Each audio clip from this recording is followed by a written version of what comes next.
Hey friends, before we dive into tonight's story, did you know that nearly 80% of the people who watch these videos aren't subscribed? If you're enjoying this kind of content, consider hitting the subscribe button. It really helps a lot, and it keeps these long stories going. Also, I'd love to hear from you. What time is it right now where you are, and which city are you listening from tonight? And if these stories help you sleep, feel free to tap the thanks button to support the channel. It truly means a lot. All right, let's get into it.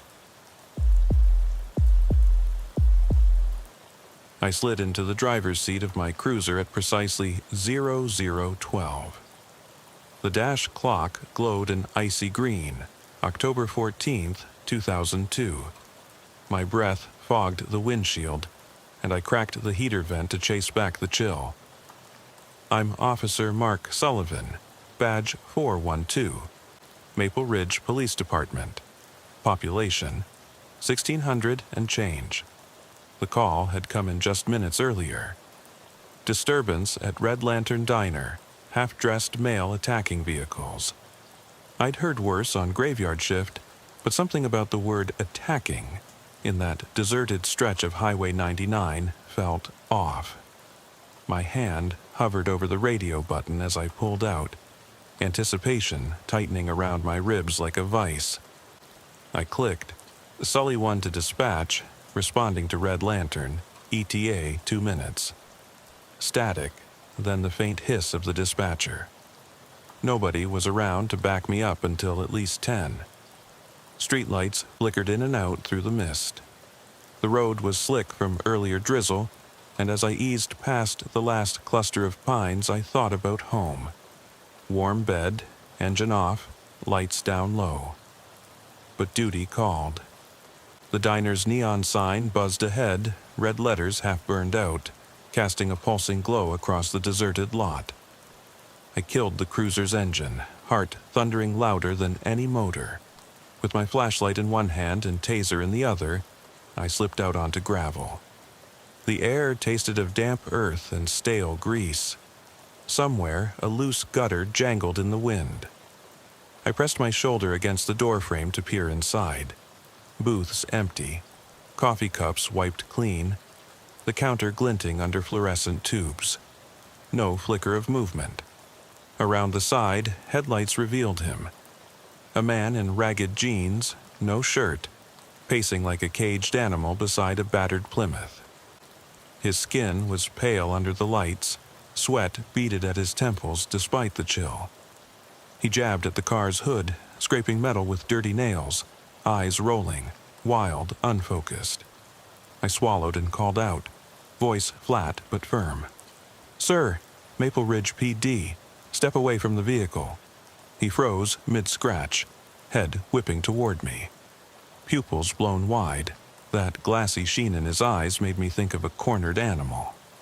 He spat something I couldn't hear, then grunted and resumed his assault on the car. Every instinct screamed to back off. I clicked my mic. Backup needed. Possible violent subject under influence. Stand by. The response crackled through my earpiece. Copy, Sully 1, ETA 10 minutes. I exhaled, frosting the collar of my jacket. In that moment, alone under that buzzing neon sign, adrenaline pumped so hard I swore I could taste it. I took a half step forward, aiming the flashlight at his chest to show my position. "Hey," I said, "step away. We're here to help." He turned fully, arms raised like he'd been challenged to a fight. He snarled, the words barely coherent. "They're coming." His voice trembled with panic and rage. I recognized the signs. This wasn't booze or meth.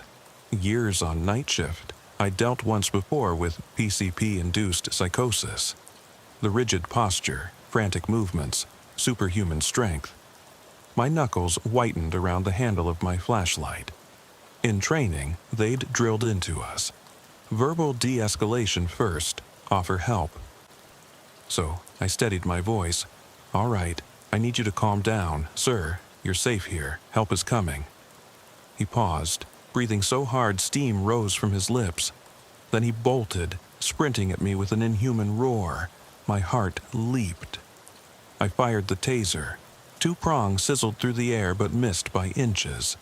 He kept coming. I slammed into him, flashlight whirling like a baton. He brushed it aside, hands reaching for my holster. Panic flooded me. I spun, dropping to one knee, twisting my wrist so my retention holster locked tight. His fingers scraped leather, then metal. I snapped my legs out, tripping him over the car's threshold.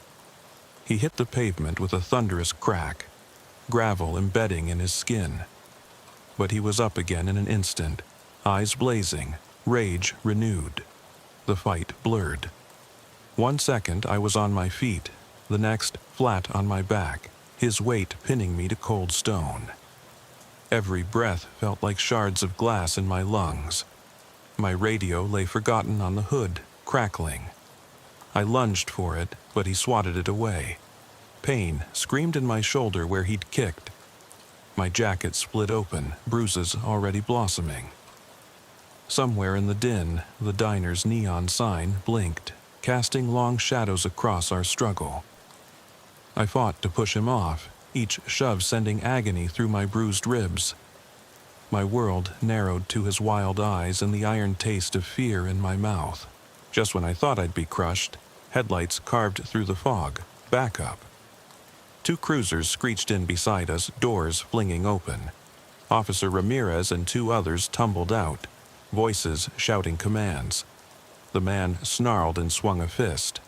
1 cop hucked a stun grenade. The flash and pop stunned us both.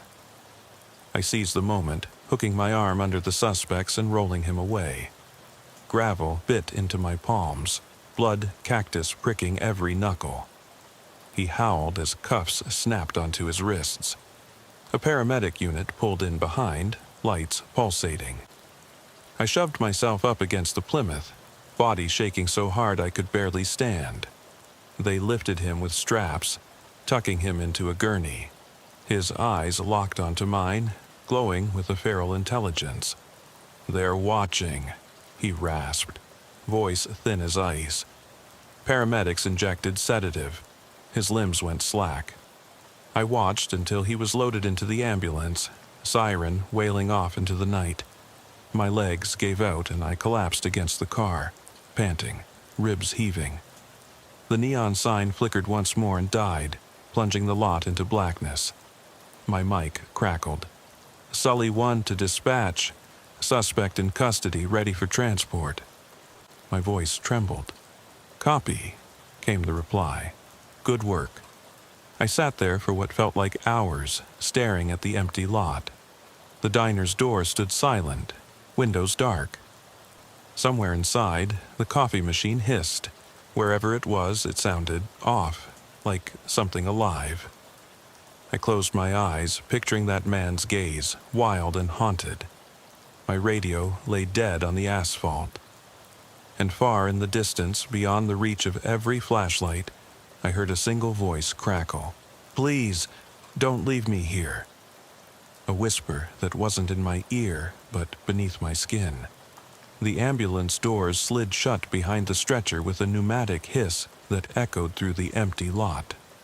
I pressed my shoulder into the Plymouth's hood to hoist myself up, every muscle blazing with protest. The night air had turned colder, the mist gathering like a shroud around the scene. Ramirez climbed in beside the suspect, securing straps with clinical precision as the paramedic's radio crackled instructions. I could see the man's chest rising and falling in shallow mechanical breaths. His eyes were glazed, but still flickered with that manic fire when he caught my gaze. I averted my eyes, rubbing my temples, taste of blood and gravel still pungent in my mouth.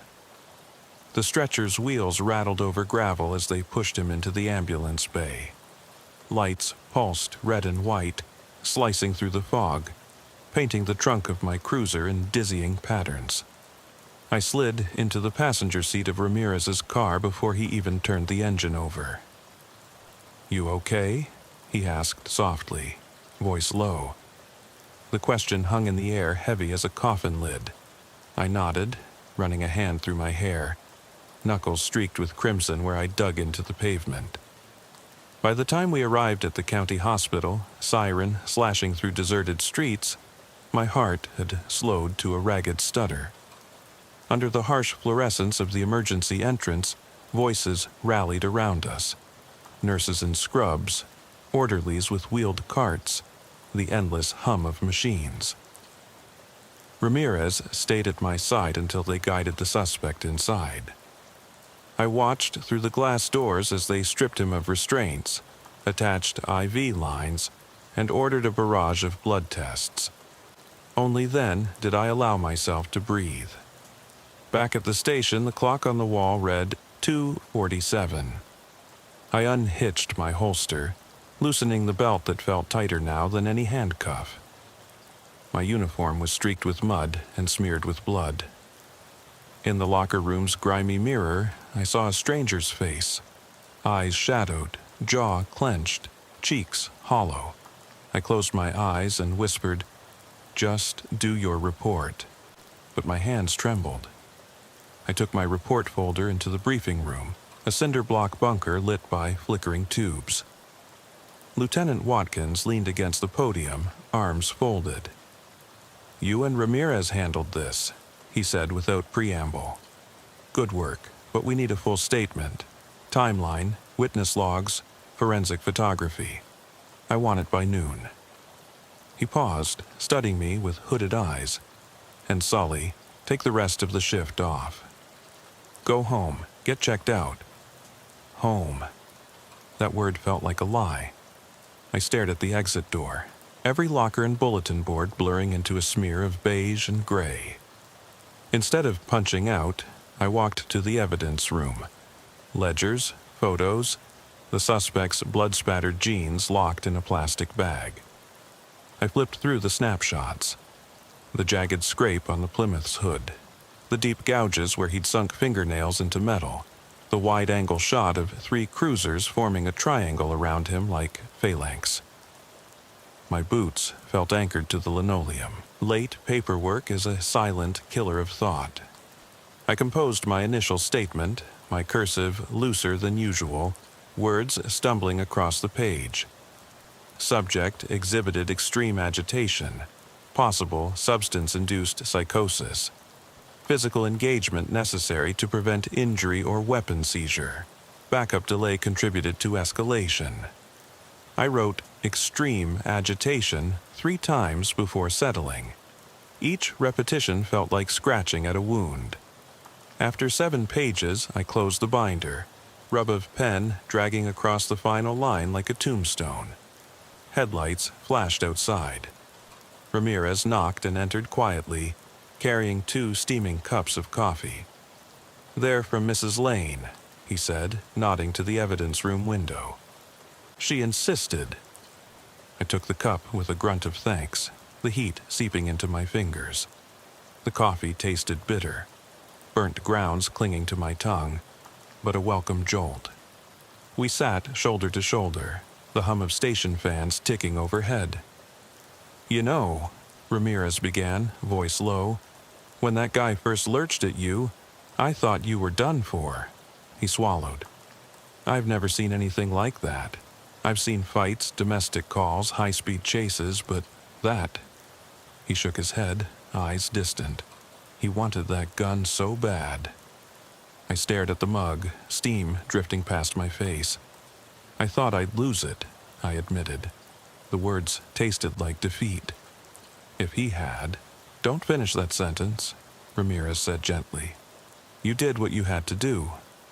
His reassurance landed like a lifeline in frigid water. Still, I felt dislodged from myself, a cog rattling loose in some unseen machine. Eventually, I trudged out into the pre-dawn chill. The station lot was silent. My cruiser sat alone, headlights dim, doors parked open. I climbed in and sat for a long time, hands on the wheel, coffee cooling in the cup holder. Dawn was fingering the sky with pale light, birds shrilling, welcome to a world that seemed indifferent to last night's violence. I thought of Mrs. Lane's diner, her silent watch over the lot. The coffee machines hiss like a living thing. Something in that place didn't add up. With trembling fingers, I dialed dispatch to ask about the suspect's lab results. Subject's blood work is inconclusive. No PCP, no narcotics detected, the dispatcher read from the report. Inconclusive. No answer to explain his behavior. I exhaled sharply, fogging the glass. Any history on Tom Harris? I asked. Dispatch paused. Harris? Last name first. Thomas Harris, drifter. Local run-ins for trespassing, vagrancy, no psych history. That's it, I said. Thanks. The line went dead. I sat in silence, the seatbelt cutting into my chest, as if anchoring me in place. By 6:15 I was home, an apartment above the hardware store, cheap rent, cheaper heat. I flicked on the lights, undressed, and let my uniform drop in a sodden heap. The shower stung where cuts had crusted overnight. I scrubbed until the water ran clear, but the images remained. His wild eyes, the sting of his fists, the buzz of neon that smelled like death. Toweling off, I checked the door, locked twice, and still felt exposed. I brewed a cup of coffee on my own machine. No hiss, no metallic tang. I cradled the mug, traced the maple leaf emblem pressed into the ceramic. Outside, the sky shredded from black to bruised purple. Papers lay scattered on the table. My report binder, photos of the scene, a statement draft. I picked up a photo of the diner's interior. A single booth under a flickering light, jelly jars on the counter, that old machine in the corner. It gleamed, innocuous, but I remembered the hiss, the taste in the air. My phone buzzed. Message from dispatch. Need you for follow-up interview at 10 o'clock. Lieutenant Watkins, I texted back, on my way. But I didn't feel ready. I didn't know if I ever would be. My reflection in the blackened window stared back, hollow-eyed. The grunt of a log settling in the apartment below. The coffee was lukewarm now. I set it aside. I thought of the suspect strapped in the hospital bed. Sedative drip in his arm. Eyes rolling beneath closed lids. I thought of that final whisper I heard at the diner. Please, don't leave me here. It wasn't his voice, not exactly. It was something else, emerging from static at the edge of hearing. I sipped my coffee, every nerve alive with that impossible whisper. The wind picked up, rattling the window frame. I rose and pressed my palm flat against the glass, fingertips chilled. In the distance, the din of early traffic on Highway 99. A world waking, oblivious. And somewhere out there, the Red Lantern Diner's neon sign flickered back to life, pulsing like a warning. The fluorescent glare of the county hospital's psychiatric ward corridor felt as sterile and unwelcoming as a morgue. At precisely 10 a.m., Lieutenant Watkins ushered me through double doors padded with plexiglass. My uniform was freshly pressed but felt stiff, like an ill-fitting shell around my shoulders. The lieutenant paused at a windowed observation room. Behind the glass, Tom Harris lay strapped to a narrow bed, eyelids flickering behind half-open eyes. Tubes traced from his arm to a drip stand, and a pulse oximeter glowed on his fingertip. Psych consult says he's stable enough for an interview, Watkins said, voice low. But you need to be prepared. He's unpredictable. I swallowed. The adrenaline that had pulsed through me all night was ebbing, leaving a hollow ache. Got it, I replied. The lieutenant nodded, then slipped away, leaving me alone in the bleak hallway. I tapped the observation room door's intercom. Officer Sullivan, PD, requesting entry. A soft buzz. The door slid open. I stepped inside, the air smelling faintly of antiseptic and desperation. Harris's bed faced a mirrored wall. I could see my reflection beside him, dark circles under my eyes, shoulders slumped. I cleared my throat. Mr. Harris? Thomas? My voice sounded distant. He propped himself on one elbow, gray eyes tracking me. Why are you here? He rasped. His voice was thin, labored. I'm sorry. Tom, I said quietly, pulling a folding chair toward the foot of his bed. I need to know what happened. You were found attacking vehicles at the diner. Care to tell me why? I kept my tone measured. In training, they said calm questions can de-escalate even the most agitated. He blinked slowly, as though waking from a dream. They came for me, he whispered. They brought me back. My skin prickled. Who's they? He shook his head, breathing ragged. The ones who remember me. His hand twitched, fingers brushing at the sheet as if warding off an insect. I leaned forward. Tom, you're safe here. Help is coming. His gaze flicked to the drip bag and back to me. Help. The word trembled from his lips like a curse. I flipped open my notebook. When did you last remember being safe? He closed his eyes, brow furrowing. Before the coffee. My stomach sank. Coffee? His eyes flew open, pupils contracting, that familiar haunted sheen returning. Red Lantern coffee. It's changed. His voice rose, pitched with panic. You don't know. You don't. He thrust himself upright, straps cutting into his wrists. A nurse's voice crackled through the intercom. Officer, he's agitated. I'm going to sedate. I held up a hand. Wait. I needed more than sedatives. Tell me what you remember. The lights overhead hummed. A silence thick enough to strangle. Then Harris leaned back, head lolled, breathing slowing. The sedative's tug was already winning. It's wrong, he murmured. Feels alive. His eyes closed.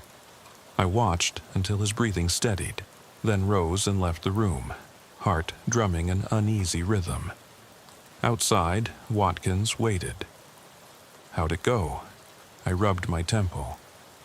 He thinks the coffee's different, like it's alive or something. The lieutenant's lips pressed into a line. His blood work was clean, but his organs might still react to contaminants. Heavy metals? Pesticides. We'll send samples. He turned and walked down the hall. I trailed behind, mind spinning, alive. The diner's machine, the hiss. That final whisper. Please, don't leave me here. By noon, I'd met the forensic team in the evidence room. Inside, beneath a harsh bulb, sat the suspicious coffee machine's water reservoir, drained and bagged, and 2 vials taken from my blood, odd particles floating like dust motes. Dr. Haley, the county toxicologist, peered through a microscope. Preliminary results show elevated levels of thallium and traces of an unknown alkaloid. Her eyes lifted. Thallium poisoning can cause delirium, hallucinations. That alkaloid, we've never seen it. I've sent it to the state lab. I swallowed. You mean someone intentionally laced the coffee? Dr. Haley shrugged. So far, these chemicals point to foul play. We need to trace the source. I left with a plastic sample container of ground coffee. Evidence tag 412-A. In my cruiser, I set the cup holder's coffee aside. The engine hummed as I punched in the diner's address. The GPS said 15 minutes.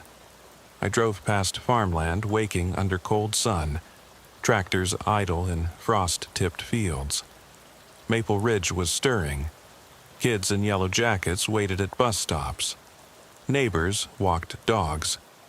None knew that at their edge, beneath neon flicker and diner charm, danger had seeped into every drip. Red Lantern signs still blinked when I arrived. On, written backwards in hot pink. The parking lot was empty. Through the grimy windows, booths gleamed vacant. Rusted clocks above the counter showed 11:03, frozen. I drew my taser and flashlight and slipped inside, careful not to disturb evidence markers by the door. The air inside tasted stale and chemically sour. I swept my light across vinyl benches and formica tables. No crumbs, no coffee cups, but the coffee machine sat on its stainless rack, tubes and wires coiled like veins. Its drip tray glistened with dark residue. I photographed every angle, labeling each shot. Drip tray, brew switch, water inlet. Then I crouched to sniff. No metallic tang, just stale bean scent. I lifted the lid to the brew basket. Clean, empty. Beneath, a paper filter holder bore no stain. It was as if someone had scrubbed it. My breath caught. I backed away, a soft whir, the machine powering on. My flashlight beam wavered. No outlet was live. I spun to find the nearest exit, heart piston thudding. The sound grew, a mechanical hiss like steam hammering through pipes. I slammed into the counter, taser raised. The machine's brew light pulsed erratically, alone in the darkness. I pressed the button, then killed the switch. The hiss stopped. My radio crackled. "Sully 1, you there?" It was dispatch. "You okay?" I cleared my throat. "Yeah, I'm fine. Just a routine follow-up." My voice trembled. I gathered my evidence bag and fled the diner, lights cutting a tunnel through the fog-laced lot. At the cruiser, I wiped sweat from my collar. The machine's hiss echoed in my skull. Back at headquarters, I spilled the ground coffee sample onto a sterilized tray. Dr. Haley's notes detailed thallium's acute toxicity. Symptoms could mimic psychosis. But the unknown alkaloid, no one had data. Whoever had mixed this cocktail knew what they were doing, and only one place provided coffee here. Red Lantern. I traced the machine's maintenance records. Bought new in 1998. Serviced 6 months ago by J&R Appliance Repair. I called their number. A jittery voice answered. "J&R, may I help you?" My mind blanked. "I'm Officer Sullivan. We're investigating contamination at the Red Lantern Diner. Your company serviced the coffee machine 6 months back. Who was the tech?" The line went silent. Then, I don't recall names. "We rotate staff, but nothing unusual. Just routine cleaning," I pressed. "Any signs of tampering? Replacement parts?" Long pause. "Number we replaced a gasket, standard part." I hung up, number in my call log, routine, standard. Everything so impeccably normal. By late afternoon, I'd compiled a spreadsheet of possible suspects. Diner employees, maintenance techs, local chemists, but nothing jumped out. Meanwhile, my own symptoms flared. Tremor in my left hand, dull ache behind my eyes. I snapped off a quick scene photograph, hoping I wasn't overreacting. But I knew better. Thallium poisoning can build slowly. My phone buzzed. A text from Mrs. Lane, the diner's cook. "Officer Sullivan, just checking in. I heard you were asking about the machine. Let me know if I can help." I stared at her words. Should I respond? Every instinct screamed caution.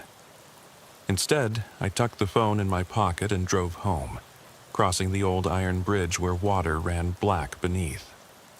The road was deserted. Every curve and tree line felt alive with watchful eyes. At home, I called my wife, Emily. Her cheery voice broke through my tension. I lied about paperwork, said I'd be late. She teased me about coffee date at dawn. I forced a laugh. "Sure, sweetheart," I said. "Coffee at 6. I cradled the phone as if it were a lifeline. After I hung up, I sank to the kitchen floor, back against the cabinets, knees drawn up. The coffee sample sat on the counter. I stared at it, uncertainty clawing at my gut. The house was unnaturally quiet. No hum of refrigerator, no creak of settling beams. I flicked on every light, flashing through rooms like a candle in wind. I found my service pistol in the locked cabinet and hefted it. Metal was reassurance. Cold, unyielding, bound by laws and lock mechanisms. It wasn't the invisible threat in that drip tray. I went to bed only when exhaustion eclipsed nerve. My dreams were kaleidoscopic. A storm of fluorescent bulbs, a phantom coffee machine brewing black liquid that turned to blood. I ran across a desert highway toward a neon sign screaming, "Help!" But the sign shattered, and the pieces stabbed my feet.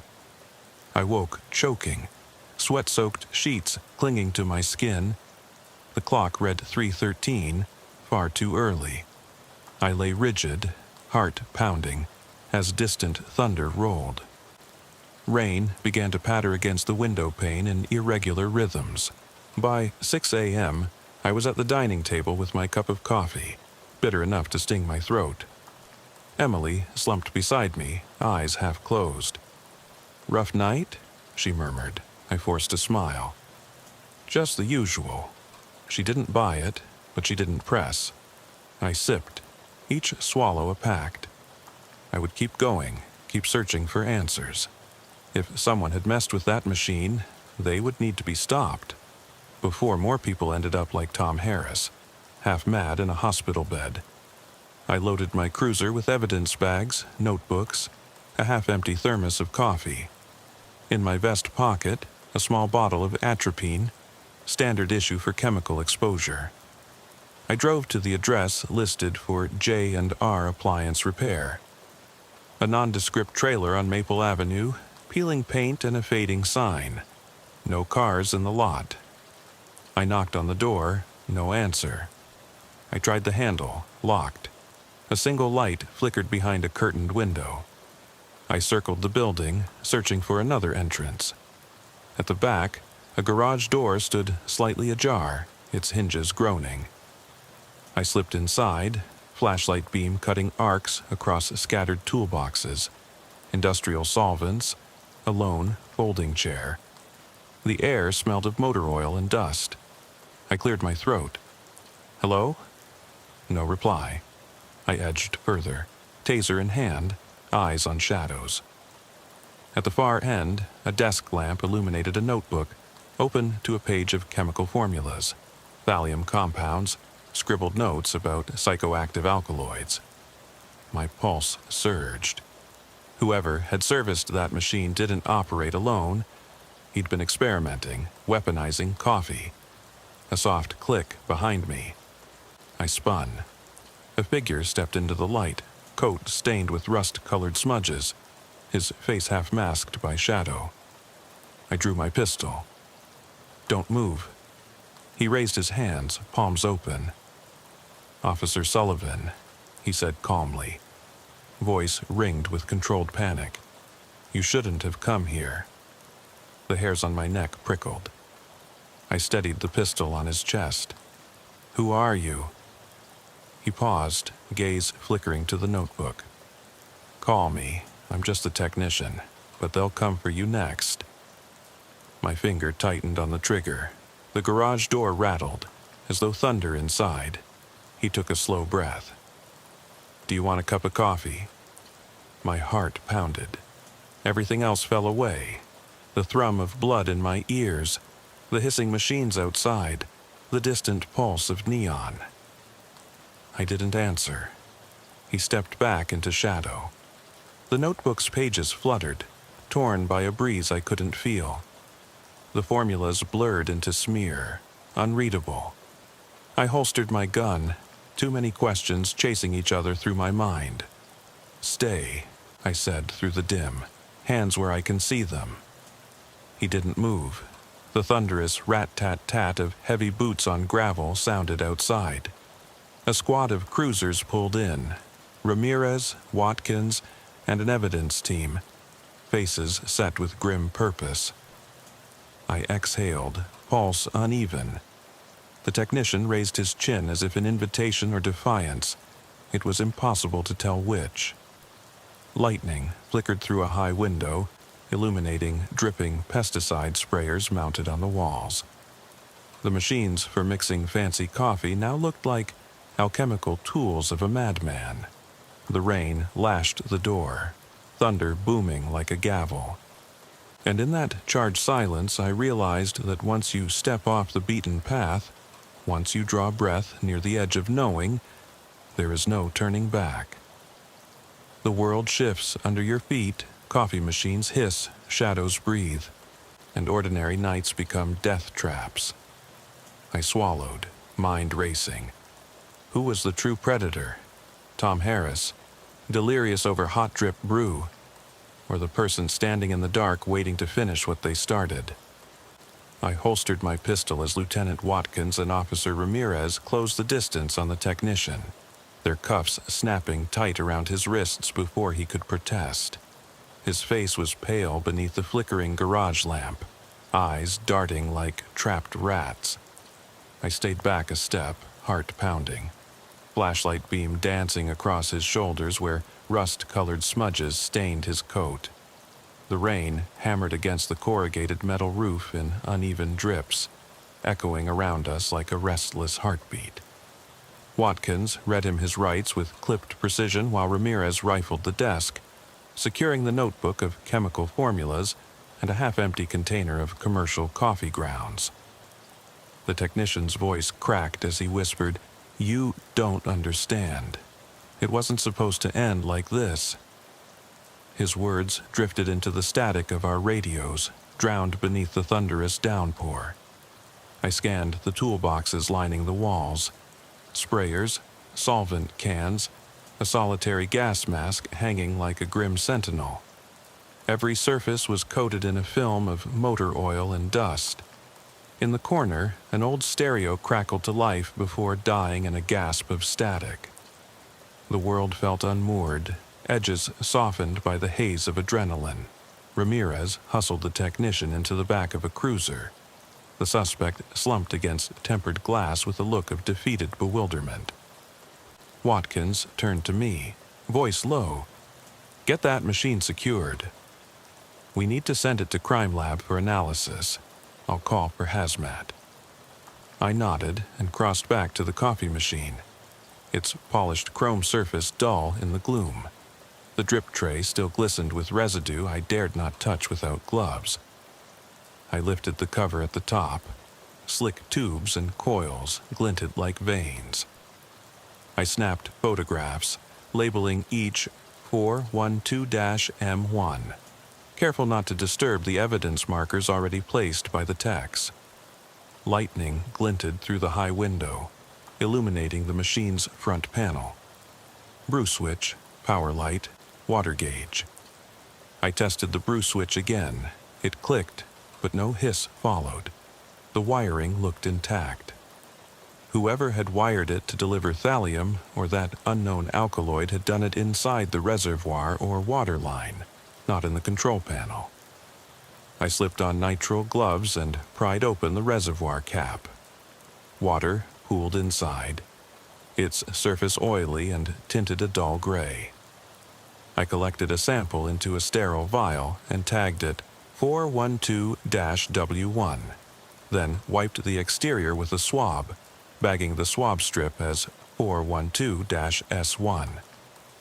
Outside, sirens faded into the night. The rain had slowed to a spatter, but the mist clung low across the lot, curling around my boots. I paused at the garage door, leaving the machine under yellow crime scene tape. Under my breath, I muttered, "One machine. But how many more?" I thought of every diner and cafe in this county, and beyond, with the same model I'd seen here. A network of machines, each quietly dispensing tainted coffee to unwitting victims. The realization hit me like a freight train. Ramirez flagged down a hazmat truck as I climbed into my cruiser. The tech was already handcuffed in the back, eyes hollow. I slid behind the wheel and radioed dispatch. Sully 1, Station 2. Hazmat on scene. Suspect in custody. Sending evidence back to lab. Over. Static crackled. A calm voice replied, "Copy that, Sully 1. Good work. Be advised, lab will expedite tests. Keep me posted." I killed the engine and sat in the dark for a moment, listening to my pulse, tasting copper on my tongue. The drive back to headquarters was a blur of wet pavement and yellow streetlights, my mind looping over every detail. The technician's eerie calm, his warnings, the notebook's formulas. I pulled into the evidence garage, joined by Watkins. We watched hazmat suit-clad technicians seal the machine in a containment crate. Watkins exhaled, shoulders sagging. "We'll know soon enough," he said. "If this was deliberate, there's a hell of a case here." I nodded, but my gut twisted. "I can't shake the coffee taste," I admitted. "Feels like it's still in my mouth." I spent the next morning in a soundproofed interview room, questioning the technician under bright LED panels. His story was disjointed. He'd been contracted by an outside party to install an additive system, paid well, too well, to retrofit machines across town. He named no names, spoke only of they, those who wanted control, disciplined the lazy, delivered judgment by poison. His gaze was intense, cynical, as if he sat behind a curtain watching me react. Every denial and evasion only deepened my suspicion. This was bigger than Maple Ridge. By afternoon, I returned to Mrs. Lane's diner, determined to find anything she'd overlooked. She met me at the door in her flour-speckled apron, hands pressed against the counter like she braced for impact. Her eyes were red-rimmed, but wary. "Detective Sullivan," she said quietly. "Coffee?" She gestured to a fresh pot. I hesitated, hand hovering over my taser strapped at my hip. "Milk and sugar," I replied, voice clipped. She poured, careful hands shaking slightly. The steam rose in soft whirls and the smell was familiar, not metallic, but rich, sweet, almost comforting. I lifted the mug with gloved hand and inhaled. No chemical undercurrent, just warm roast. I took a cautious sip. It was exactly like any diner coffee I'd ever tasted, uncomplicated. My shoulders sagged. "It tastes fine," I murmured. Mrs. Lane watched me, expression unreadable. "We got a new supplier a month ago," she said. "Local roaster. You can meet them if it helps." I nodded, setting the mug down. "Thank you." Back in the cruiser with that sample, I realized how eager I was to believe the contamination ended at the machine in the garage. But science doesn't bend to wishful thinking. I drove the last sample to the lab myself, heartbeat keyed to the drip of each raindrop off the roof. The chemist greeted me with a nod, took the grounds, and closed the door. That evening, alone at home, I tried to sleep but found myself staring at the ceiling. The notebook's formulas spilled behind my eyelids, thallium sulfate, atropine antagonists, an unidentified alkaloid-coated X17. I rolled onto my side, blanket tangled around my legs. The clock read 1:37 a.m. I forced myself up, brewed a cup of coffee in my kitchen, my own, untainted machine, then brought it back to bed, wrapping the mug in my hands. The warmth soothed me, but every sip reminded me how close I'd come. My phone buzzed on the nightstand, an email from the state lab. My eyes stung as I flipped on the lamp. Lab reference number S412, alkaloid X17 identified as derivative of ergotamine, potent neurotoxin. Combined with thallium, produces progressive psychosis and motor hyperactivity. LD50 threshold approximated at 0.02 milligrams per kilogram. Detected in hair follicles of 2 additional individuals from Ridgeview Diner. My breath caught. Ergotamine, a fungus that grows on rye bread, historically linked to mass poisonings and hallucinations. 2 more victims. Ridgeview Diner, sister to Red Lantern in design, same model coffee machines. The network was real. The poisoners had reached further than I feared. In that moment, I realized the scale of what we faced. Not a lone madman, but a calculated operation. Targeted, methodical, terrifying. I sank to my knees, coffee splashing onto the carpet. The mug shattered, ceramic fragments and dark liquid pooling beneath me. My head throbbed, vision swimming. The last thing I remember before darkness claimed me was the echo of that hissing machine, the drip of contaminated coffee tracing a path through my life. They found me in the morning, cold, delirious, eyes fluttering beneath shut lids. My wife called 911. They arrived with paramedics who reversed the poisoning with atropine and chelation therapy. In the hospital, I kept drifting in and out, a haze of alarms and fluorescent strips overhead. Watkins and Ramirez visited, grave-eyed behind plexiglass. The technician was in custody, awaiting trial, but his masterminds remained ghosts in the system. When I finally sat up in bed, tubes in my arms and monitors beeping at my fingertips, I realized how fragile reality could be. Ordinary coffee could kill. Machines humming in lonely diners could become instruments of horror.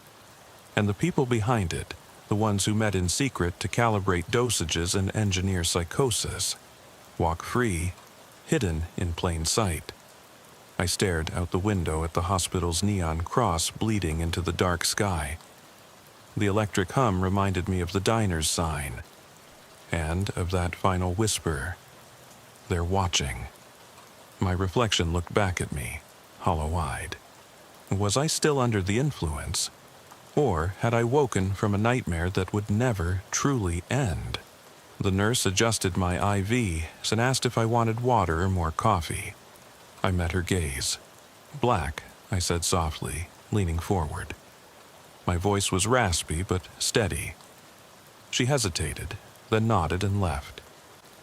As I waited, every drip of the saline bag echoed like a time bomb ticking in my veins. My phone lay on the bedside table, untouched messages from Ridgeview, from dispatch, from friends asking how I was. I reached for it, thumb hovering over the new voicemail. And somewhere beyond the glass and steel, coffee machines clicked on and off in empty diners, dispensing hope and terror in equal measure. The question hung in the sterile air like a challenge. If the poison could hide in the simplest cup of coffee, who could you trust with your next sip? I woke to the sound of monitors beeping in rhythm with my pulse, sunlight slanting through the blinds in uneven bands. My throat was raw, voice gone hoarse from weeks of coughing up the poison's wake.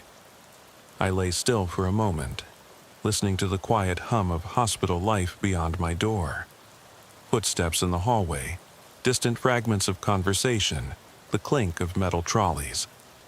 My fourth line tethered me to this sterile bed, but every inch of my skin felt electric, as if memories of that first night had etched themselves into my nervous system.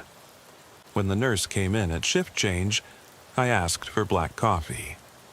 She hesitated, then nodded and left.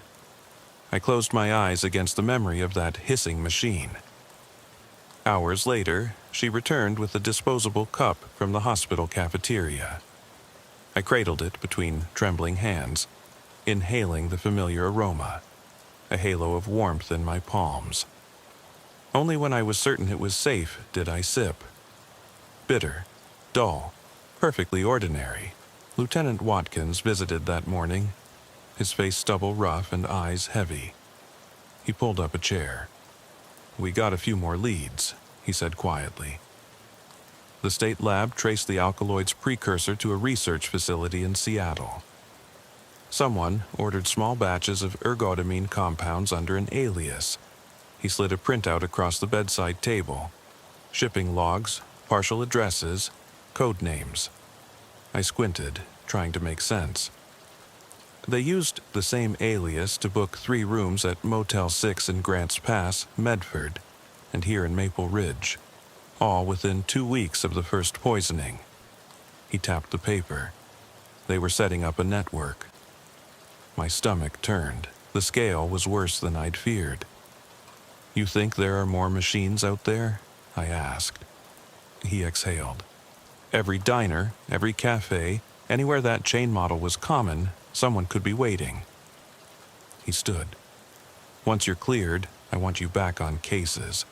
But maybe something with less hospitality." His thin joke landed awkwardly. I forced a nod. When he left, I stared at the cup until it had gone cold. I checked out that afternoon, pale as a ghost, but determined.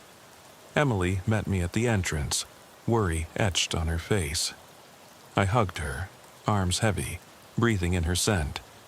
"I'm okay," I whispered, but in my mind I replayed the moment I collapsed. The whir of the machine, my vision tunneling, that final drip echoing in my ears. Back home, our kitchen felt like a safe haven. I locked the door, drew the blinds, and brewed coffee on my own machine. No chance I'd risk a single cup anywhere else. As I poured, my phone buzzed. An anonymous tip forwarded by dispatch. "Check Victor's Cafe on Highway 199. Same machine model." I looked up at Emily. She tracked my gaze, eyes wide. "I'm going," I said. "I have to." The drive south was restless. Wipers swiping rain into smeared arcs. My knuckles white on the wheel. Victor's Cafe sat at a lonely intersection, white clappered walls and string lights unlit. I parked under the awning and approached on foot. Badge clipped to my belt, taser and gloves ready. Inside, the bell above the door jingled. The place was empty, but for a lone barista mopping floors, young, dark-haired, startled by my arrival. "Officer Sullivan, Maple Ridge, PD," I said quickly. "I need to inspect your coffee machine." He hesitated, face going pale. Sure, it's right here." He led me to the back counter. The same model, chrome and steel, sterile yet ominous. He fumbled with the buttons. "We just got it 6 months ago. New supplier, Townsend Roasters in Seattle." I nodded, observed, no signs of tampering. Reservoir cap threaded tightly, filter basket empty. I swabbed the reservoir, bagged the sample. Then I noticed a small engraved plate at the machine's base. "Service by J&R Appliance Repair, May 3rd, 2025. My blood ran cold. I turned to the barista. "Who serviced this?" He swallowed. No idea. Our manager called them." I pulled out my phone. "What's your manager's name?" He shook his head. "She left last week, took a job in Medford." I thanked him, tucking my notes away, and slipping back into the rain. By dusk, I was back at the station, drenched and wired on adrenaline. I paced the briefing room as Watkins and Ramirez mapped out our next move. "That cafe ties into Seattle shipping, Grants Pass bookings. Now here," Watkins said. He tapped the map. "They're building a chain, modular poisoning. If we can identify the funding, we can trace the masterminds." He looked at me. "You up for a stakeout?" I pressed my lips tight. "I don't know if I can." "Without coffee," Ramirez grinned. "We got thermoses." The three of us piled into an unmarked car and headed back to Grants Pass. Night had fallen, rain smearing streetlights into orange halos. We parked across from the Grants Pass Inn, the third motel on the aliases list. The neon sign flickered in the mist. Vacancy. Below, it sat a small cafe, windows taped, sign reading Innergrin Coffees. A single light glowed inside. We waited in silence for hours. My senses sharpened. Every footstep, car door click, drip of water from the eaves. Ramirez sipped from a thermos. I stared at the cafe's door, willing it to open. Nothing. Just the rain, the hum of distant traffic, the tick of the clock above the cafe entrance. At 2:13 a.m., a shadow moved inside. A man in a dark parka emerged, coffee cup in hand. He glanced around before slipping behind the building. I whispered, "There, on foot." We slid out, following at a distance. He darted along an alley, paused at a green door with peeling paint. He knocked once, twice. The door swung open and he slipped inside. Ramirez signaled. We advanced. Inside was a small storage room. Crates of coffee beans stamped Townsend Roasters, empty packaging for ergotamine reagent kits, and a hacked coffee machine on a workbench, tubes rerouted to a hidden reservoir. A single bulb dangled overhead, painting the scene in stark light. Papers scrawled with financial ledgers pinned to a corkboard, wire transfers, shell corporations, coded notations, links to an offshore account in Belize. I raised my badge. Hands where I can see them. The man froze, then turned, eyes familiar. It was the same technician we'd arrested, the coat still smudged with rust. He dropped a folder. That's them, he said hoarsely. The network. They have names, they have power. He took a shaky breath. You think it stops at coffee? They're betting on chaos. Psychosis is just the beginning. Before I could cuff him again, a sudden crack of thunder rattled the window. He pointed. They're inside. My heart seized as footsteps echoed. A second figure stepping through a back door, face obscured by a hood. I leveled my taser. Ramirez moved to flank, but the hooded person raised a hand and a voice rang out, metallic and calm. Officer Sullivan, you've done well chasing our distractions, but justice is served by the big picture. I hesitated, mind racing. The figure stepped into the light. Features obscured, only a faint glint of a ring on one finger. They held a coffee cup. Ladies and gentlemen, the voice continued, enjoy your coffee. The cup's brim dripped dark fluid. You never think to test the last drop. My stomach lurched. I fired the taser, the prongs embedding in the figure's shoulder, but they barely flinched. Ramirez kicked at their chest. The figure staggered but stayed upright. They raised the cup, tilted their head, and swallowed in one smooth motion. Then the world blurred. Ramirez's shout, the whine of the taser dying, pain blooming across my skull.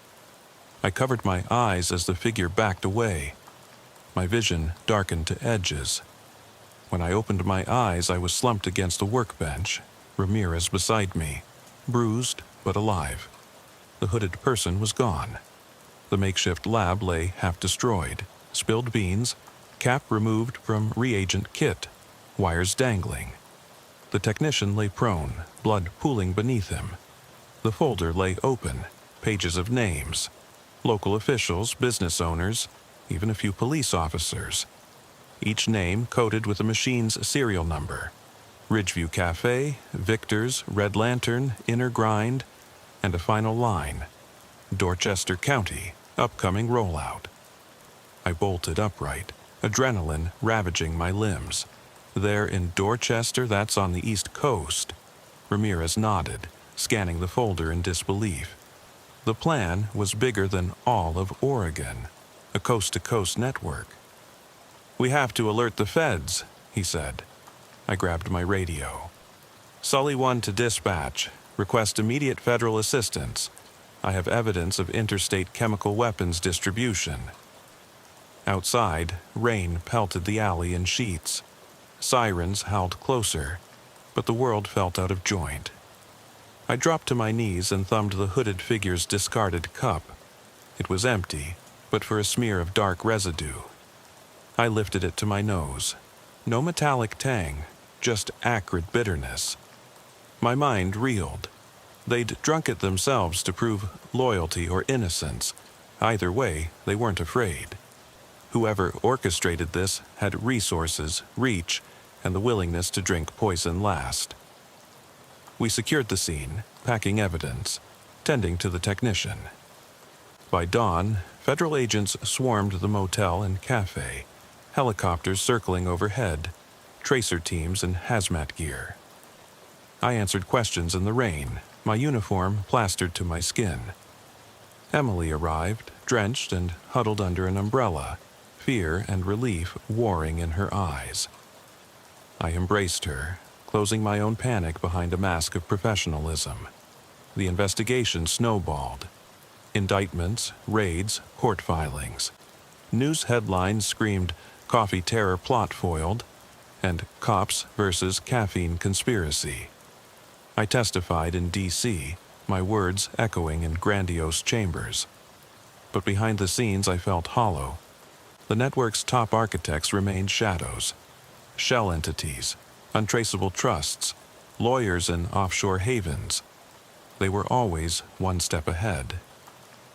Months later, I returned to Maple Ridge on vacation leave. The Red Lantern Diner was open again, neon humming softly, coffee cups stacked neatly. I sat at the counter, ordered a black drip, and watched Mrs. Lane pour. Her eyes met mine, knowing and guarded. She placed the cup before me. Steam curled upward, carrying the scent of roasted beans. I wrapped my hands around it, heart pounding. With every instinct screaming, I set it down untouched. Instead, I pulled a flask from my jacket and poured a small amount of my own brew into the hospital-issued sample bag, just enough to test. I slid the cup back. "On the house," she said quietly. "Welcome back, Officer Sullivan." Her smile wasn't warm, it was wary. I nodded and left, empty-handed, heart hammering. Outside, neon touched the pavement in ruby pools. As I slid into my car, the sky fractured with distant thunder. I reached for my phone. One missed call from an unrecognized number, no voicemail. I ignored it. I looked at the unopened coffee cup in the trash bin next to my door. In the cup's bottom lay a single line etched into the foam's residue. "Enjoy your next cup." I froze. The world tilted. Questions cascaded. How many cups had I drunk untouched? Who else had sipped poison believing it safe? And as the diner's neon sign pulsed behind me, I realized that in this war of hisses and brews, there was no safe haven. Only one question remained. When your morning coffee tastes perfectly ordinary, will you dare to trust it? I flipped the first page of my notebook and cleared my throat into the dash-mounted recorder. Detective Laura Hayes, July 6th, 2018, 00:45 hours. My boots scuffed against the asphalt in the parking lot of the Maplewood precinct as I settled into the driver's seat. The night shift, what we call the graveyard shift, had always felt like a different world. Street lamps cast brittle pools of yellow light, and every shuddering tree limb sounded like footsteps. I'd been on the force for 13 years, but nothing could ever dull that first surge of tension when the sun finally sets and the real work begins. I thumbed the collar of my uniform shirt, the thin fabric already damp with sweat. Ohio summers were humid nightmares. The air clung to your skin like a wet blanket.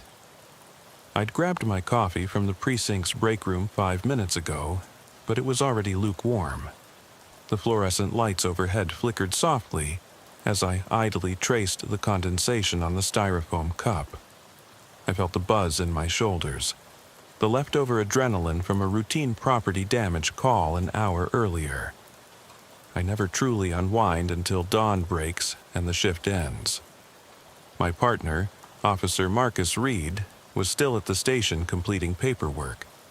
He'd asked if I needed backup tonight, standard protocol, but I assured him I had it under control.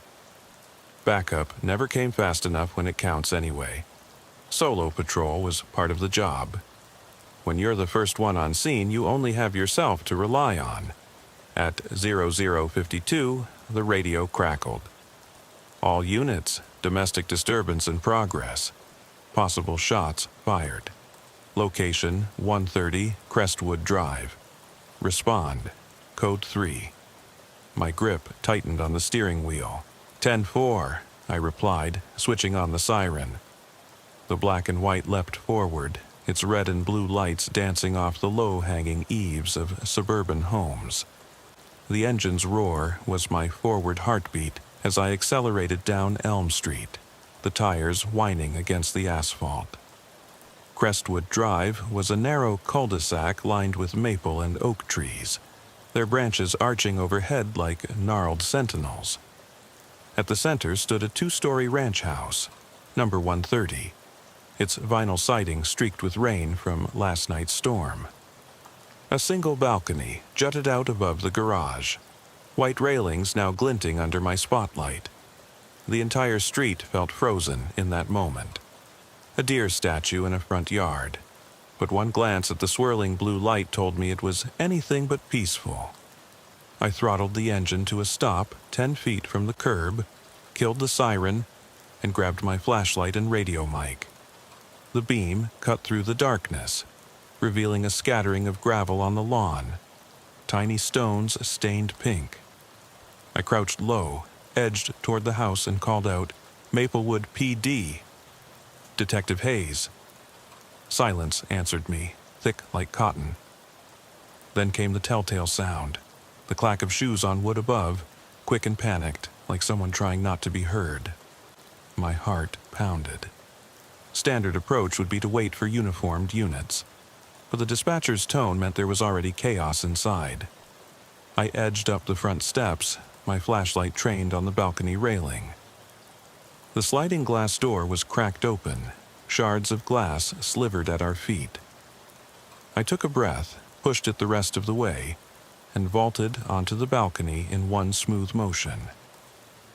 Inside the living room, frozen in the blue glow, stood a teenage girl pressed against the wall, her eyes wide, tears streaking down her face. A man in his early 60s, white hair brushed back, held a revolver in a shaking hand. His knuckles were white, his chest heaved with every exhale. "Sir," I said, voice steady but clipped, "drop it. Now." He didn't move. His gaze flicked to the floor, then down, where something I hadn't seen yet lay sprawled. My stomach knotted. The girl, no older than 18, dressed in pajama pants and a tank top, scrambled forward. "Dad, please," she cried. "Jason, please, please stop." The man's breathing hitched. He lowered the gun an inch. That was all the hesitation I needed. I fired my taser at his center mass. 2 prongs arced through the air, connected, and his body convulsed. The revolver slipped from his grasp and clattered against the tile. He collapsed on his side, still twitching, the wheel of spent shells rotating beneath him like a rusted flower. I holstered my taser and stepped over to Jason Miller's body. He lay face down, one arm curled beneath his chest, the other splayed beside him. I flipped him onto his back. His wide eyes stared at the ceiling, glass fragments glittering in his hair. Crimson dyed the carpet and pooled around his shoulders. The cheap cotton of his polo shirt was torn. 2 ragged holes on the right side of his chest. Not mushroom-shaped entry wounds, but clean, precise holes from 3.8 caliber bullets. His breathing was shallow, labored. He was still alive. I grabbed my radio mic. "Dispatch, we need EMS immediately to 130 Crestwood. Victim is a male, 19 years old, 2 gunshot wounds to chest, conscious but unresponsive. Possible internal bleeding." My flashlight beam danced across the man on the floor, Charles Thompson. His eyelids fluttered. I dropped to one knee beside him, pressing my sidearm's muzzle to keep him from headbutting me as I handcuffed his twitching wrists behind his back. "Maplewood PD," I said into the mic clipped to his shoulder. "You are under arrest for the shooting of Jason Miller." He tried to speak, but only a low groan came out. One of the uniformed officers finally arrived, kicking open the front gate behind me. I handed off Thompson and knelt by Jason, rolling him onto his side in case he vomited.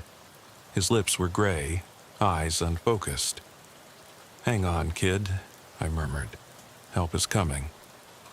10 minutes later, EMTs tore through the front door, dragging stretchers and defibrillators.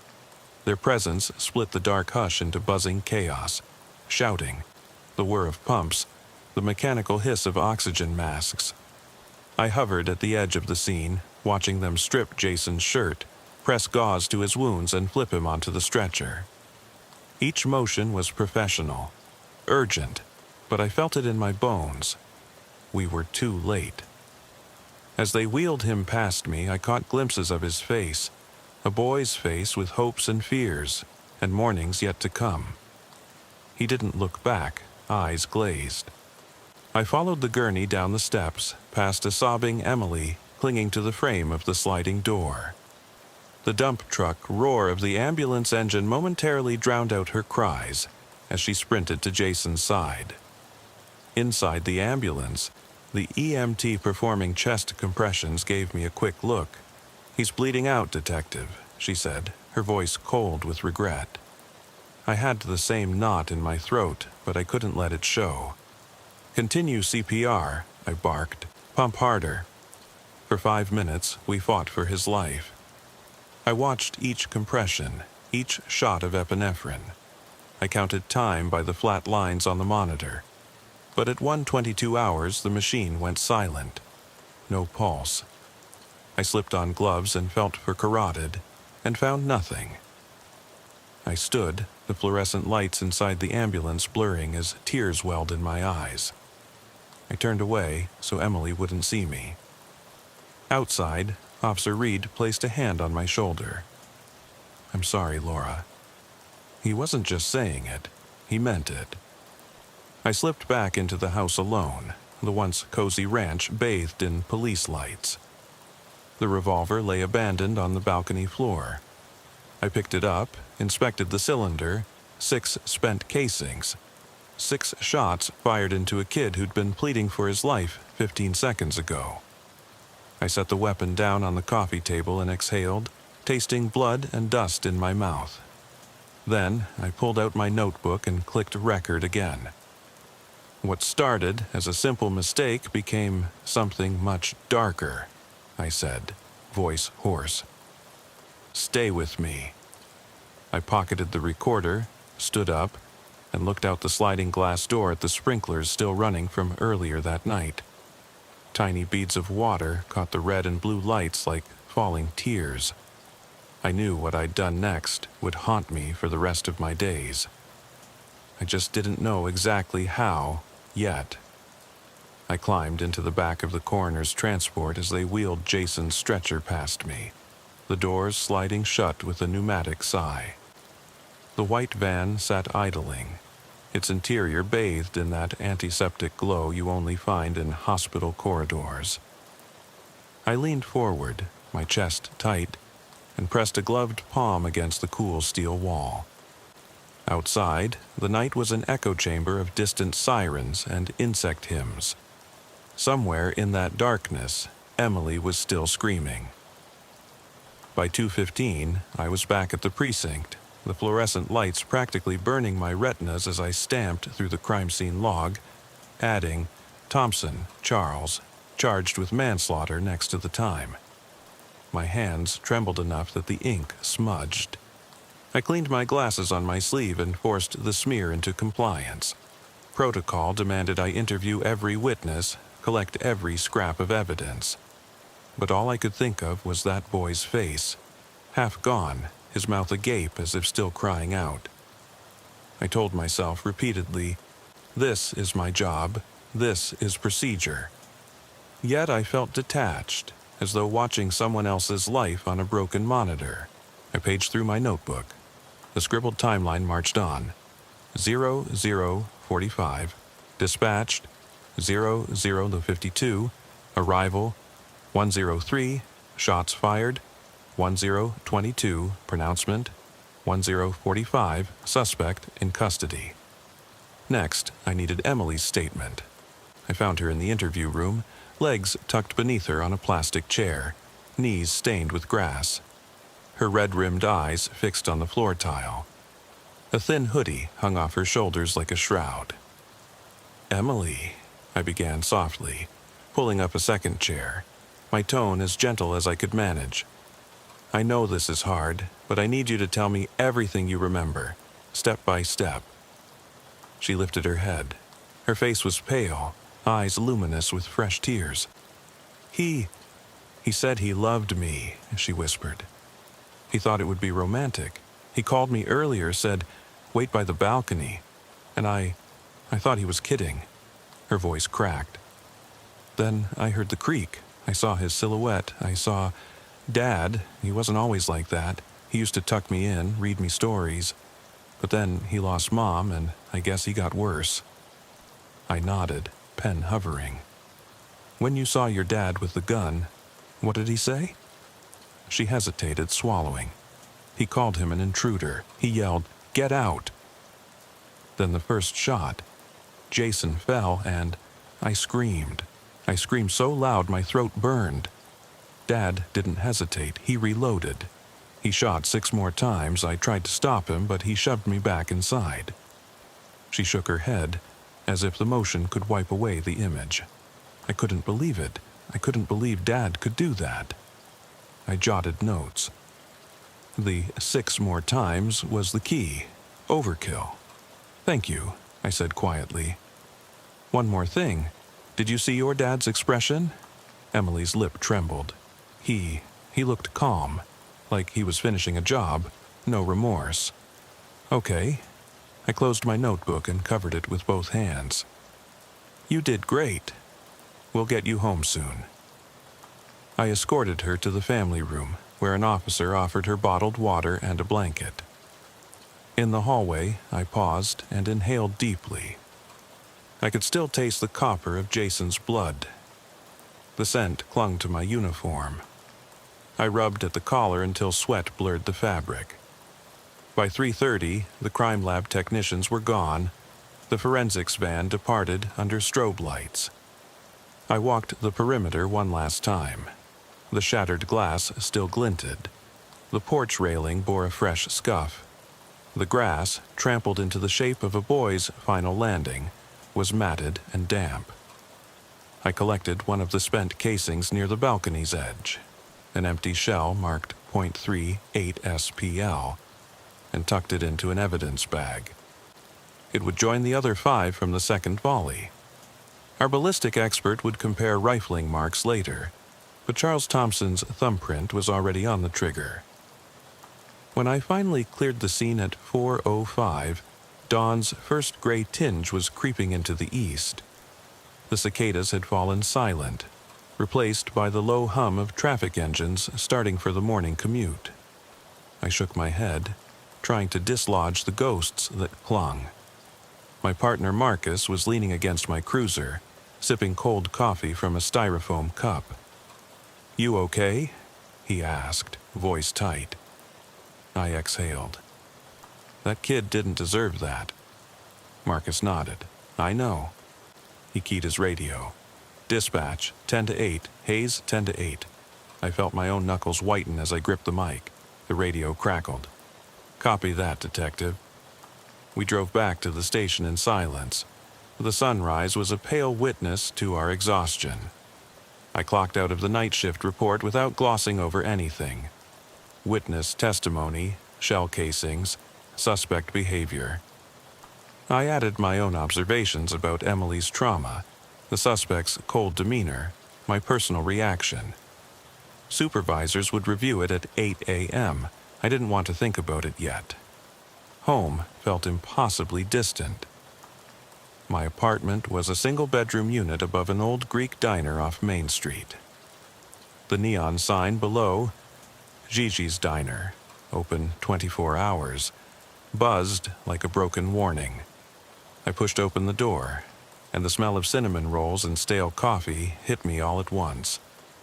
I paused in the entryway, suitcase in hand, and imagined Jason's body crumpled in the gravel, a stark contrast to the sweet diner aroma.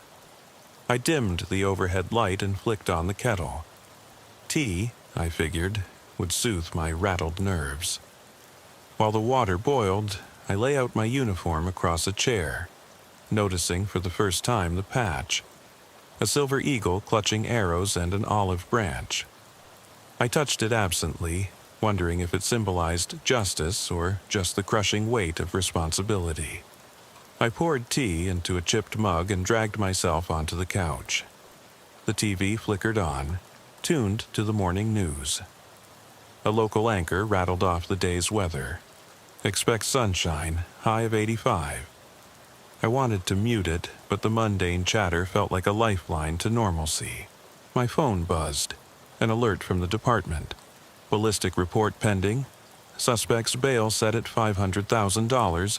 Next court date, July 18th. I exhaled and texted back a brief confirmation. Then I stared at the mug in my lap. The steam curled upward like ghostly tendrils. I brought it to my lips and sipped. The tea was weak. I could taste the tannins more than anything else. My hand shook. I set the mug on the coffee table and reached for my voice recorder. I clicked it on. Detective Hayes, personal log. It's 6:15 on July 6th. I'm home, technically. I can still feel Jason's ribs under my palm. Still hear Emily's voice begging for mercy. I know it's all in my head, but the line between memory and nightmare is blurred. I need sleep, yet I'm terrified of closing my eyes. I paused and rubbed my forehead. Tomorrow, I'll head to the DA's office.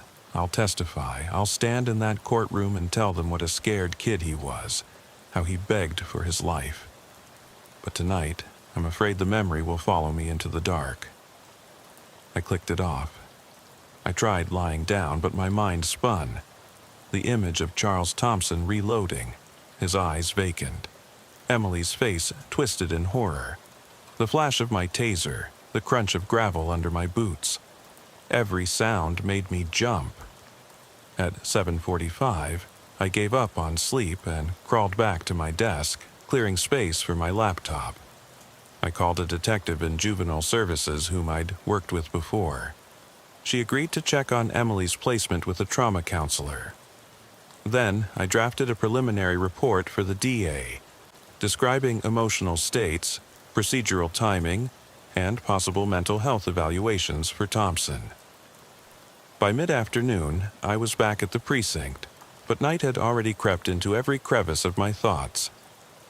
The DA's office was a stone building downtown, looming like a tomb. I sat across from Assistant District Attorney Perez, a sharp woman with steel-rimmed glasses. She read my deposition in a single glance. You've been thorough, Hayes, but the key question will be Thompson's state of mind. Self-defense claims hinge on perceived threat. I leaned forward. He shot a kid on the ground 6 more times. My voice dropped lower than I meant. That's not perception. That's execution. Perez nodded, tapping her pen. Agreed. I'll file for aggravated manslaughter, possibly second-degree murder. We'll see how the psychiatric evaluation goes. She gave me a small, tight smile. Thank you. I left her office feeling hollow. The courtroom felt like a distant battlefield I'd soon have to face. Outside, a pigeon cooed from a windowsill. It ruffled its feathers and hopped away. I wanted to be that pigeon, insulated from human violence. Back in my cruiser, I sat unmoving, fists clenched on the steering wheel. The engine ticked as it cooled. I thought about my recorder, the one I kept for these sessions. I sometimes wondered if, years from now, I'd be able to listen to these tapes without wincing, or if I'd be too ashamed of how broken my voice sounds. I drove home in the lengthening dusk, windows down. The air smelled of cut grass and late summer blooms. A child's bicycle lay abandoned on a lawn, its chrome handlebars gleaming. I willed myself not to look at the seat. No helmet, no child. I swallowed hard and focused on the road ahead. But in the rearview mirror, I thought I saw a flash of movement behind me, a shadow drifting across the back seat. I blinked, and it was gone. I pulled into my driveway and turned off the engine. The world outside my windshield was normal. The quiet hum of air conditioners, the glow of porch lights. I grabbed my recorder one last time. Night 2, I whispered. The ghosts won't let me rest. Tomorrow, we begin the trial prep. But right now, I'm not sure I can separate who I am from what I saw. I tucked the recorder into my coat pocket and stepped out into the night. A late breeze stirred the leaves, and somewhere, a dog barked. I exhaled into the darkness. "I'm still here," I murmured. "I'm still standing, but for how long?" And with that, I closed my eyes, waiting for sleep, waiting for the nightmares to begin. I woke to the shrill chirp of my phone at 5:30 on July 17th, 2 days before the preliminary hearing. My head throbbed with fatigue, every muscle protesting. I'd sat at my desk until sunrise drafting statements, reviewing witness logs, combing through every piece of evidence. Now, as I blinked at the soft glow of the screen, I saw a text from Ada Perez. 9 a.m. trial prep. Conference room, please be ready. I rubbed my eyes and dragged myself upright, tossing off the thin throw I dozed under. My apartment felt colder than usual, as if the air itself recoiled at my presence. By 7 a.m., I was behind the wheel of my cruiser again. The morning commute buzzed around me, commuters with coffee to go and earbuds in place, oblivious to the carnage that had stained Crestwood Drive. I passed under the diner sign. Gigi's neon glow flickered, half-heartedly inviting patrons to breakfast. I thought of Emily Thompson, now in therapy, and Jason Miller, forever silenced. I exhaled a shaky breath. At the station, I found Marcus already pacing outside the conference room. His uniform was crisp, but his eyes were bloodshot. "You okay?" he asked, a voice soft. I nodded, though inside I felt hollow. As ready as I'll ever be. Inside, Ada Perez waited with 2 attorneys from Thompson's defense team. The table was strewn with notebooks, printed ballistics reports, and an array of coffee cups, some full, some abandoned. Perez gave me a curt nod. "Detective Hayes, thanks for coming. We'll run through direct examination, cross-examination, and potential evidentiary objections. Are you good on the timeline?" I flipped open my notebook to the printed timeline I'd painstakingly compiled. Dispatch at 00:45, arrival at 00:52, first shots at 01:03, pronouncement at 01:22, suspect in custody by 01:45. The defense attorney, a lean man with a tweed jacket and wire-rimmed glasses, leaned forward. "Detective, we may question the exact timing. There's a 2-minute discrepancy between dispatch logs and your dash cam timestamp. Can you account for that?" I forced my voice steady. Dispatch logging can lag by a few seconds. My dash cam is synced to GPS, which aligns closely with dispatch. The 2-minute window includes my acknowledgement delay and manual logging. I'm confident those times are accurate within a few seconds. He frowned, but moved on. We spent 3 hours drilling potential cross-questions. Did you draw your service weapon before tasering Thompson? Why didn't you wait for backup? How did you approach the balcony? Each time, I relived the moment, stepping onto that wooden railing, the echo of my boots, the surge of adrenaline. My palms sweat just thinking about it. Finally, Paris called it. "Good work, Laura. The jury will see you as calm, collected, and precise." I nodded, but my stomach churned. Collected and precise in the face of an execution. The thought felt wrong. Afterward, Marcus drove me back to the station to finish paperwork. I watched the suburban landscape slide by, manicured lawns, boarded-up mailboxes, children's bicycles left in driveways. It all seemed so innocuous, until you imagine a bullet hole where the wood splintered. At my locker, I changed into plain clothes. I needed to visit the scene before the trial. Photographing the balcony in daylight might reveal details we'd missed. By 1300 hours, I was back at 130 Crestwood Drive. Yellow crime scene tape had been removed, but faint outlines in the grass marked where officers had stood. The balcony railing showed a small gouge in the paint, likely from Jason's boot. I crouched and pressed my gloved finger to the splintered groove. Under afternoon sun, the edges were sharper, more jagged than I remembered. Wood fibers jutted out like splinters from a broken bone. I walked inside, careful not to disturb the still-stained carpet, now covered by a temporary mat laid by the Thompson family's cleaning crew. I snapped photos of the sliding glass door frame, glass fragments still stuck in the track. The doorknob housing had a smear of dried blood. I squeezed a cotton swab in my kit to collect a sample. These small details might prove how far Thompson leaned out when firing the second volley. Then I stepped back onto the balcony. I closed my eyes and inhaled the warm air, tasting sun-baked vinyl and the faint scent of lavender from a potted plant in the corner. I could almost hear the ghostly echo of gunfire, a distant hammering in my skull. I shivered, then exhaled and opened my eyes, focusing on the horizon. A mail carrier ambled down the street, oblivious to the remnants of tragedy beneath her feet.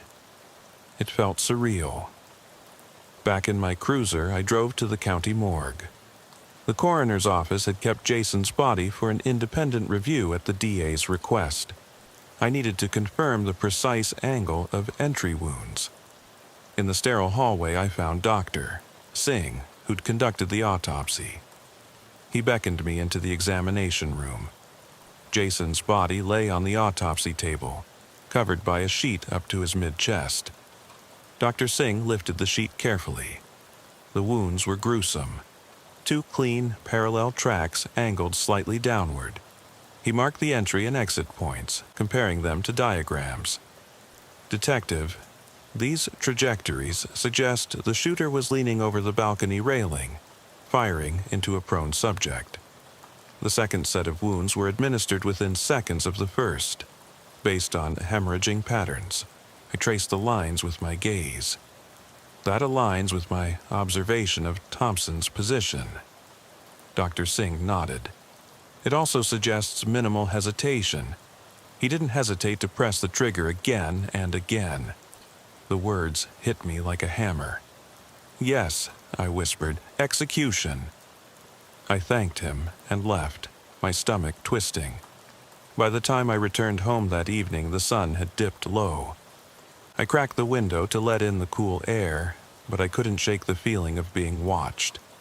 On my desk lay the conference room's printed photographs. The balcony, the shell casings, the autopsy diagrams. I sorted them into evidence folders, labeling each carefully. My hands finally steadied. Organization felt like armor against the chaos in my mind. At 2100 hours, I forced myself to eat. A frozen meal, lasagna, undercooked at the edges, felt like cardboard in my mouth. I drank water instead of tea. I couldn't handle any more caffeine. I flipped through the station's policy manual, rereading the section on use of force. It clearly states that once the threat is neutralized, additional shots constitute excessive force. Yet, defense would argue Thompson perceived ongoing threat. How do you prove a prone, helpless boy wasn't dangerous? I closed the manual and rubbed my temples. I slipped into bed at midnight, the roar of air conditioning humming like a distant thunder. My eyes closed, but sleep eluded me. Instead, I lay listening. The tick of my clock, the hum of streetlights, the faint thump of wind against the window pane. At 2:17, I sat up with a start. Footsteps, quiet but deliberate, paused at my door. I flicked on the lamp. The room was empty, my heart hammered. Just the house settling, I told myself. Yet the sound lingered in my ears, a reminder that even solitude could betray you. The next morning brought more interviews. I deposed the first responding officers, capturing their recollections, Thompson's demeanor, Emily's screams, the timing of the taser deployment. Each account fit the narrative, until I spoke with Officer Franklin, who hesitated when asked about the second volley. "Detective," he said, "get away," then fired again. I can't explain his calm. It was like he was methodical. I noted every word, sensing how crucial that adjective, methodical, would be in court. By mid-afternoon, I was exhausted to my bones. I stepped outside for air. The sky was a washed-out gray. A school bus crawled past on Crestwood Drive, children chattering inside, none aware of the horrors that occurred on that street. My radio crackled to life. "Detective Hayes, your presence requested in records." I clicked it off, swallowed my frustration, and headed back. In records, I found a stack of background files on Charles Thompson. His military service 20 years earlier, discharge under honorable conditions, then the death of his wife in a car accident 4 years ago. He'd struggled with depression, taken leave for counseling, then returned to a desk job. I paged through his personnel file for references to anger management. Nothing. No red flags, no previous violent incidents. Just a father who lost his wife and a teenager who died trying to surprise his girlfriend. I printed out the relevant pages. They would bolster the DA's argument that Thompson was not an active threat actor, but a grieving widower whose emotions spiraled into lethal overreaction. As I gathered the files, I felt a tightness. How easily loss can ripple into tragedy. When I finally left the station at 1930, night had already fallen. The moon was a thin sliver above the rooftops. I climbed into my cruiser, closed the door, and locked it. As I turned the key, I glanced at the rearview mirror. For a moment, I thought I saw a figure standing in the back seat. Someone hunched over, head bowed. My blood ran cold. I slammed the door open, peered inside, empty. I steadied my breath. "It's just the shadows," I whispered. But as I drove away, I couldn't escape the feeling that somewhere, beyond the hum of the engine, a young boy's final plea still echoed. "Detective, help me." Tomorrow, I'd stand in that courtroom and tell Jason's story. But tonight, under the weight of every bullet fired and every memory etched into my mind, I wondered if words alone could ever deliver justice, or if they would only deepen the wounds left behind. I eased into bed after the long drive home, but sleep refused me. My mind replayed the day's events in looped projections. The hollow thud of the judge's gavel, the hush that fell over the gallery when I took the stand, Emily's tear-red face hovering at the prosecution's table.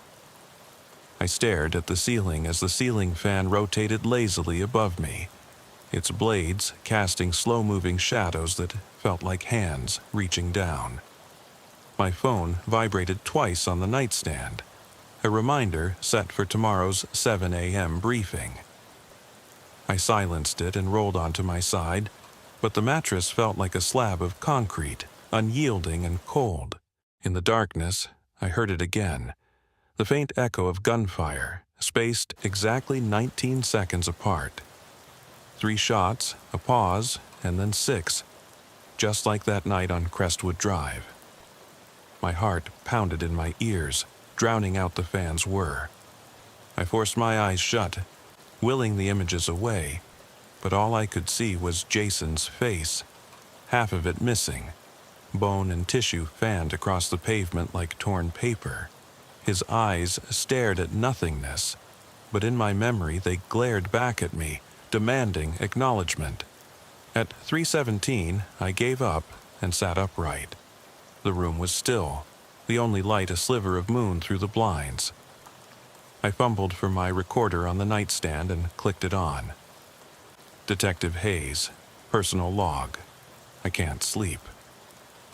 The court looms tomorrow, and I feel the weight of every witness statement pressing down on me. I'm afraid of forgetting something critical, but more afraid of remembering too much, of letting the memory fracture my resolve, The silence is unbearable. I clicked it off and slid from the bed, planting my feet on the cool hardwood floor. I brewed coffee at 4 a.m., the machine's hiss and drip imprinting a dull comfort in the otherwise mute apartment.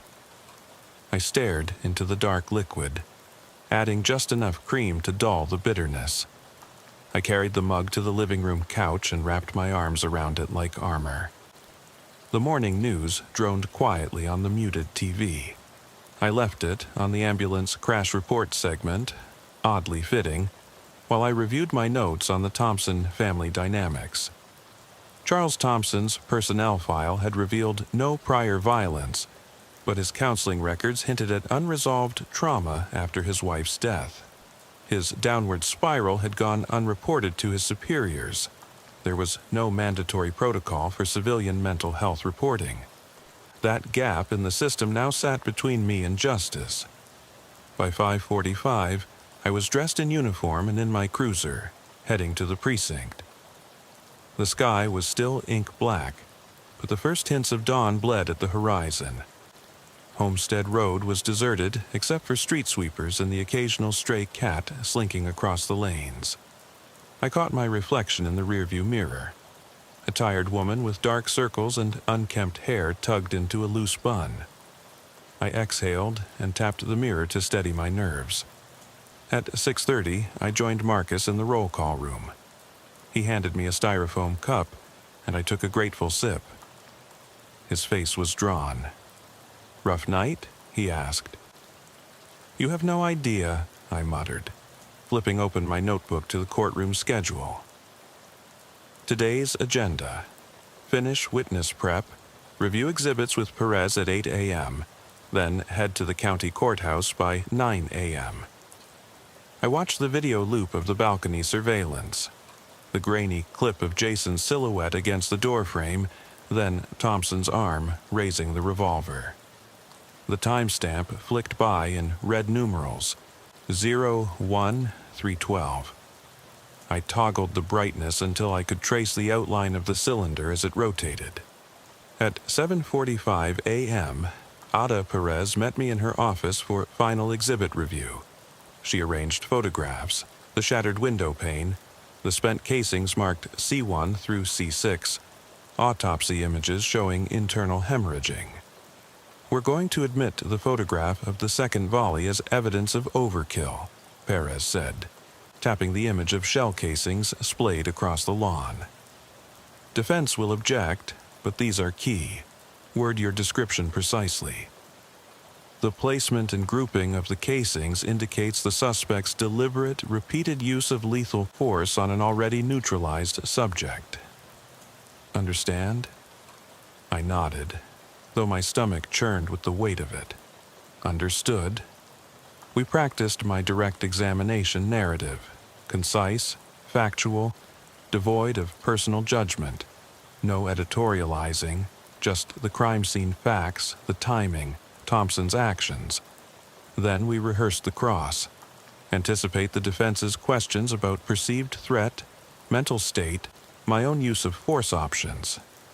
I kept my answers firm. He was twice removed from his child's threat zone. He reloaded deliberately. He fired again despite Jason's prone posture and surrender gestures. By 9:30, we were seated in the packed courtroom. Wooden benches groaned under the weight of onlookers. Neighbors, journalists, amateur legal observers. Emily sat with a counselor at the back row, hood drawn low. Thompson was at the defense table, his face ashen, accompanied by his attorney and his aged brother, dressed in a gray suit too formal for a suburban trial. The judge, a stern woman with graying hair and wire frames, presided over the dais. She glanced down at her notes, then called the session to order. The prosecution presented opening statements, a mosaic of tragedy, loss, and breach of duty. The defense attorney followed with an appeal to fear and misunderstanding. A man defending his daughter, acting on impulse, not malice. When my moment came, I stood and stepped to the witness box. My uniform felt tight, constrictive. Every pin and badge an accusation waiting to be explained. I placed my hands on the rail and looked straight at the jury. "Detective Laura Hayes," I said, voice steady. "On July 6th, at approximately 00:52 hours, I responded to a call reporting shots fired at 130 Crestwood Drive. Upon arrival, I observed an adult male standing over a second-floor balcony, armed, and a juvenile male lying on the ground below. The male on the balcony, later identified as Charles Thompson, was pointing a revolver at the juvenile, Jason Miller, who—" I paused, swallowing hard, "who appeared incapacitated, face down, with no weapon in hand." The lead defense attorney's eyes narrowed. When I mentioned incapacitated, he reached for his objections but did not speak. The judge allowed the statement as part of my observation. I continued. "Thompson discharged his weapon twice, causing the juvenile to fall. He then reloaded his revolver and discharged all 6 remaining rounds into the juvenile's torso, despite the absence of any further threat." My mouth was dry. I could taste the faint copper tang still lingering. During cross-examination, the defense attorney's tone sharpened. "Detective Hayes, you say you observed no threat after the initial shots, but did you see Mr. Thompson reload? It was dark, wasn't it?" I tilted my head to meet his gaze. "Sir, the balcony was illuminated by the cruiser's spotlight and emergency lighting. I personally saw him withdraw the cylinder and chamber each round." He leaned forward. "Or you assumed he reloaded because, let's be honest, you didn't see the entire process. You're making an inference, detective, not a statement of fact." My pulse spiked. In his mind, the ambiguity cast doubt on my credibility. I closed my eyes for a second, inhaled, and opened them again. "Sir, I did witness each exchange of cartridges. The sound of the metal cylinder, the clicking of the rounds chambering, the muzzle flash, specific auditory and visual cues. I'm confident in what I observed." He smirked slightly, clearly displeased. "Auditory and visual cues, those are subjective, detective. You're relying on your senses, which can be impaired under stress, correct?" I gripped the rail tighter. "Under high-stress conditions, my training is to focus on sensory input.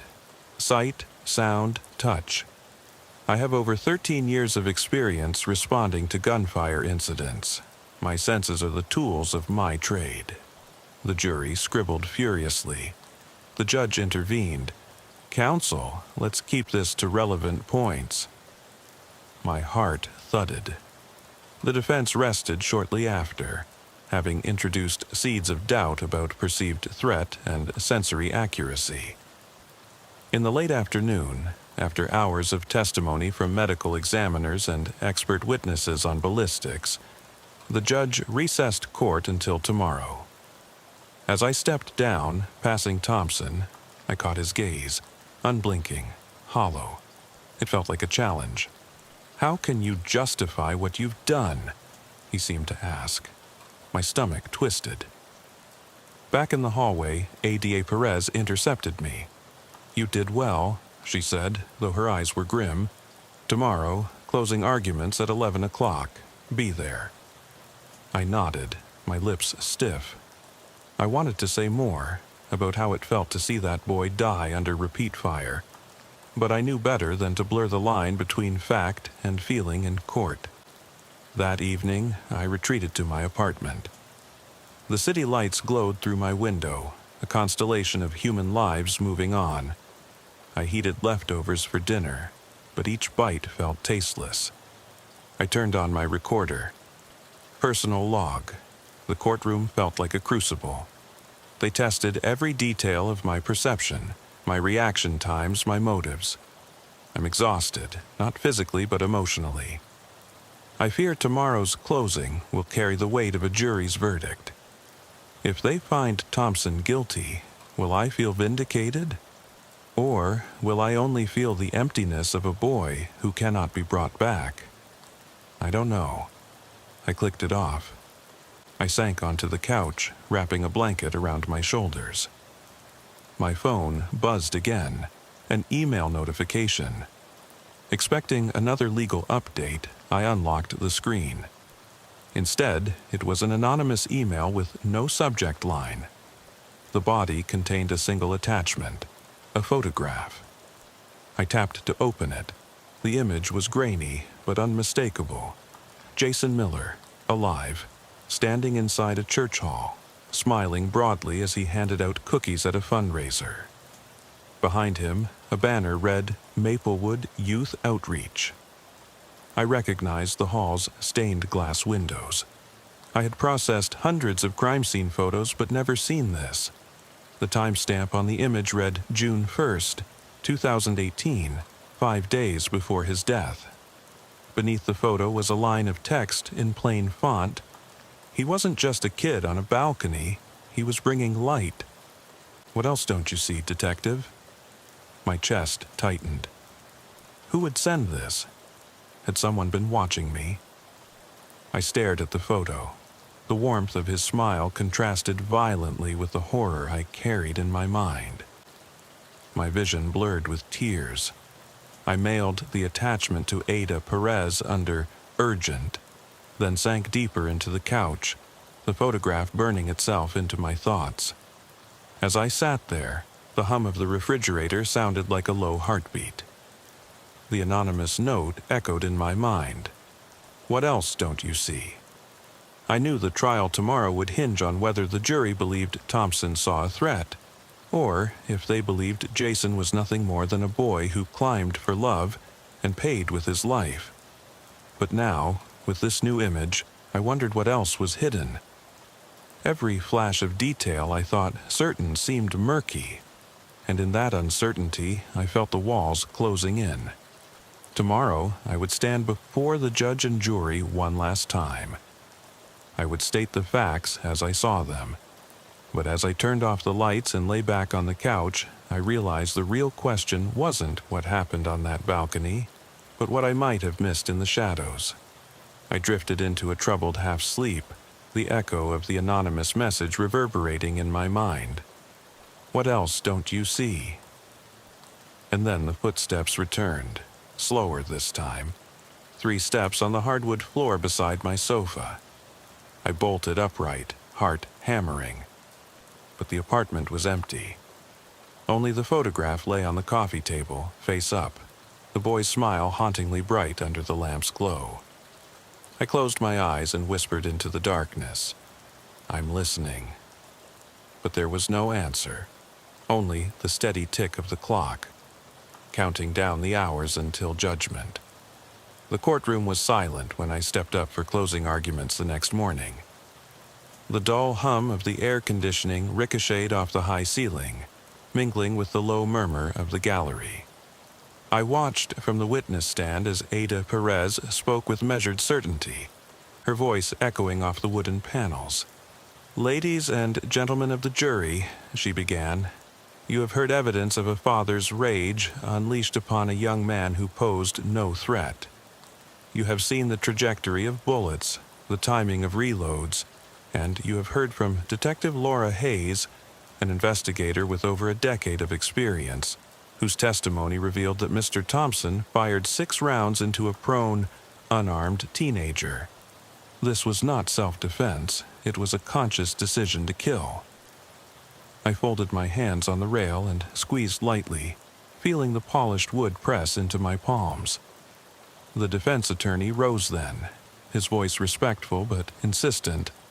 Members of the jury, you've seen tragedy unfold. A grieving father, fearing for his daughter's safety in the middle of the night, acted in a moment of terror. Detective Hayes did her duty, but can we truly judge a man whose world was shattered only hours before? Would any of us, faced with a perceivable danger to someone we love, react differently? He paused, spreading his hands. A universal plea. I could see jurors shift in their seats, some nodding, some frowning. I closed my eyes briefly and recalled the squeal of the taser prongs against Thompson's vest, the way his body convulsed before he reloaded, his mind as calm as if reading from a script. The memory burned bright, searing every doubt aside. I opened my eyes and looked straight at the jury. The judge gave her final instructions, and then we were sent out to deliberate. The hours stretched on, each minute an eternity. I paced the hallway outside room 3B with Marcus, the weight of my uniform feeling heavier than ever. We spoke in low tones.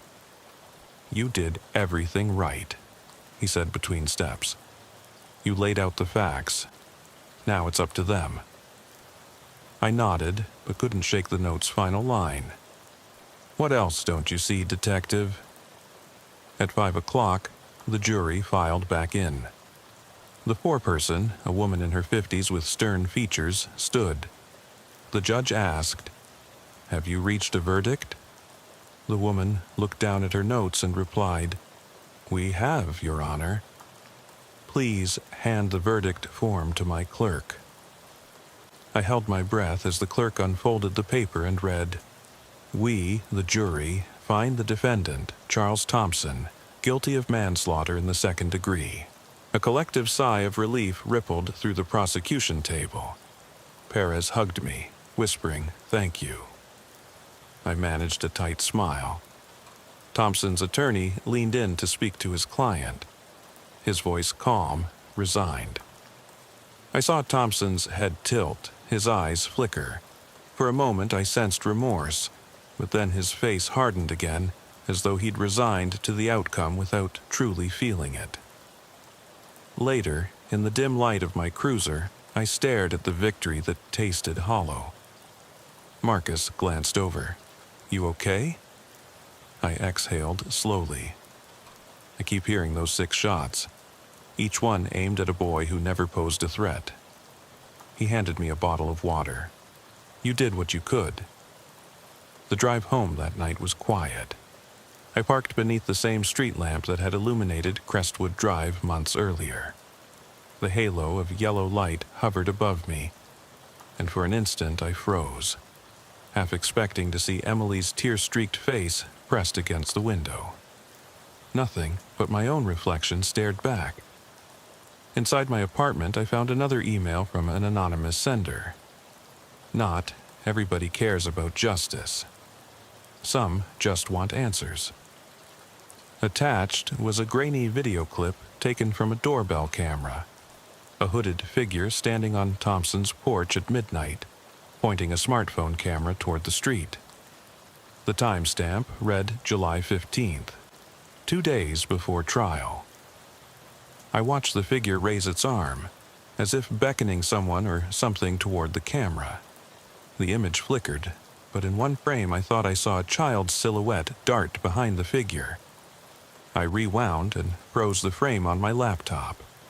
There it was, tiny, half hidden by the hood, the back of a boy's head, his hair a shock of dark curls. I compared it to Jason Miller's yearbook photo. The hairline matched. The night sky behind them was identical to the one I'd driven under. My breath caught. Who had set that camera? Who had stayed hidden in the shadows, filming the night before the trial? And why send it to me now? The next morning, I drove straight to Ada Perez's office. I laid the printouts on her desk. "This was recorded 2 days before closing arguments," I said. "Someone was watching Thompson's house, and someone left this for me. I don't know if they're trying to reveal the truth or warn me." Perez studied the images, her brow furrowing. "This could be evidence of a conspiracy, intimidation, or worse. We need to trace that angle, but be careful. If this goes public, it could taint the verdict." I nodded. "Understood?" In the days that followed, we unearthed security footage from a neighbor's Ring camera. The hooded figure appeared again, not on Thompson's porch this time, but on Crestwood's balcony at exactly 1 a.m. and 2 seconds and 30 milliseconds, the precise moment before the first shots rang out. The figure lingered in the frame for only 2 seconds, phone raised, then vanished. No face, no identity. Marcus and I canvassed the neighborhood for witnesses. Everyone reported only one hooded stranger, the same person we now believed had documented the lead-in to Jason's death and Thompson's rampage. But no one could identify the stranger. There were no footprints, no companions, nothing left behind but a dozen glare-filled video frames. Late one night, unable to sleep, I replayed that 2-second clip over and over. The figure's posture was almost casual, arm raised, wrist at eye level. But why document it? Were they a guardian angel of sorts, rooting out injustice? Or a darker presence preying on violence, drawn to death like a moth to flame?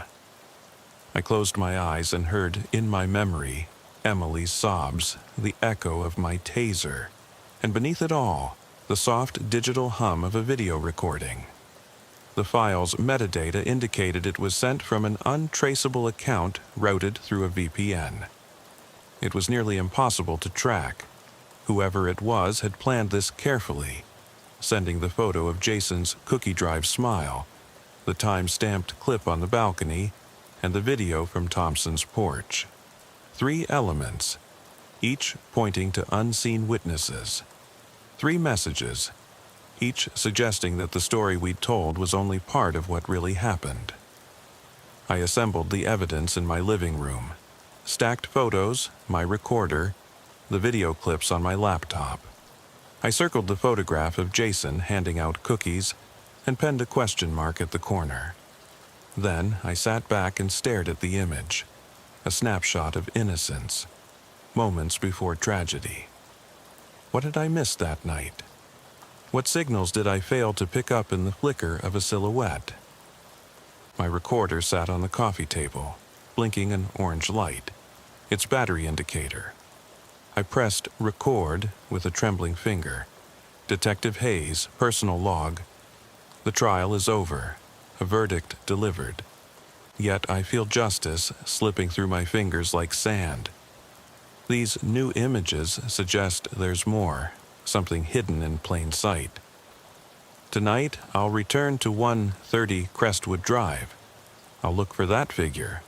Maybe find answers, or maybe just confirm that some secrets thrive in darkness. I clicked it off. I grabbed my coat and keys. As I stepped into the night, the air was cool and still. The same maple tree in the front yard cast long shadows across the sidewalk. I switched on my flashlight and moved onto the porch, half expecting someone to be watching as before. The floor was splintered wood, but otherwise undisturbed. I shone the beam across the lawn, then toward the balcony railing. Nothing. Then I heard it, the soft click of a smartphone camera shutter from somewhere above. I lifted my eyes to the second floor. A window was cracked open, its blinds parted like a slit for eavesdroppers. A phone's tiny LED flash blinked once, twice, illuminating the silhouette of someone inside, just beyond the glass. They held the device at arm's length, capturing my approach. I froze, heart slamming against my ribs. I tapped my radio. Hayes to base. Possible surveillance, 130 Crestwood Drive. Someone's inside. But my words sounded hollow in the stillness. The flash went dark. I took a step toward the door. Footsteps scuffled inside, then silence. I pressed my ear to the cracked glass. Nothing but my own ragged breathing. I reached out for the window frame, knuckles white, and prepared to pull it open when a voice echoed from just beyond the sill, soft, distant, and unmistakably a child's. "Detective, look closer." I recoiled and stumbled backward, light spilling across the porch. The words hung in the night air. No one was there. The blinds moved slightly as if pushed by an unseen hand. My flashlight flickered. I raised it to the window, but the pane was empty. In the hush, I heard once more, faint as a whisper. "What else don't you see?" I exhaled, the beam of light shaking on the railing, and realized the question wasn't just for me. It was for anyone who dared to look beyond the obvious, into the murky space where justice and vengeance collide. And now, as I stand alone beneath the porch light, I have to decide. Do I chase the shadow into the dark and risk becoming part of the story?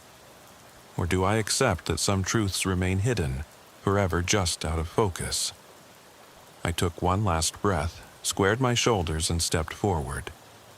Because there are still questions that need answers, and I swear I'm going to find them.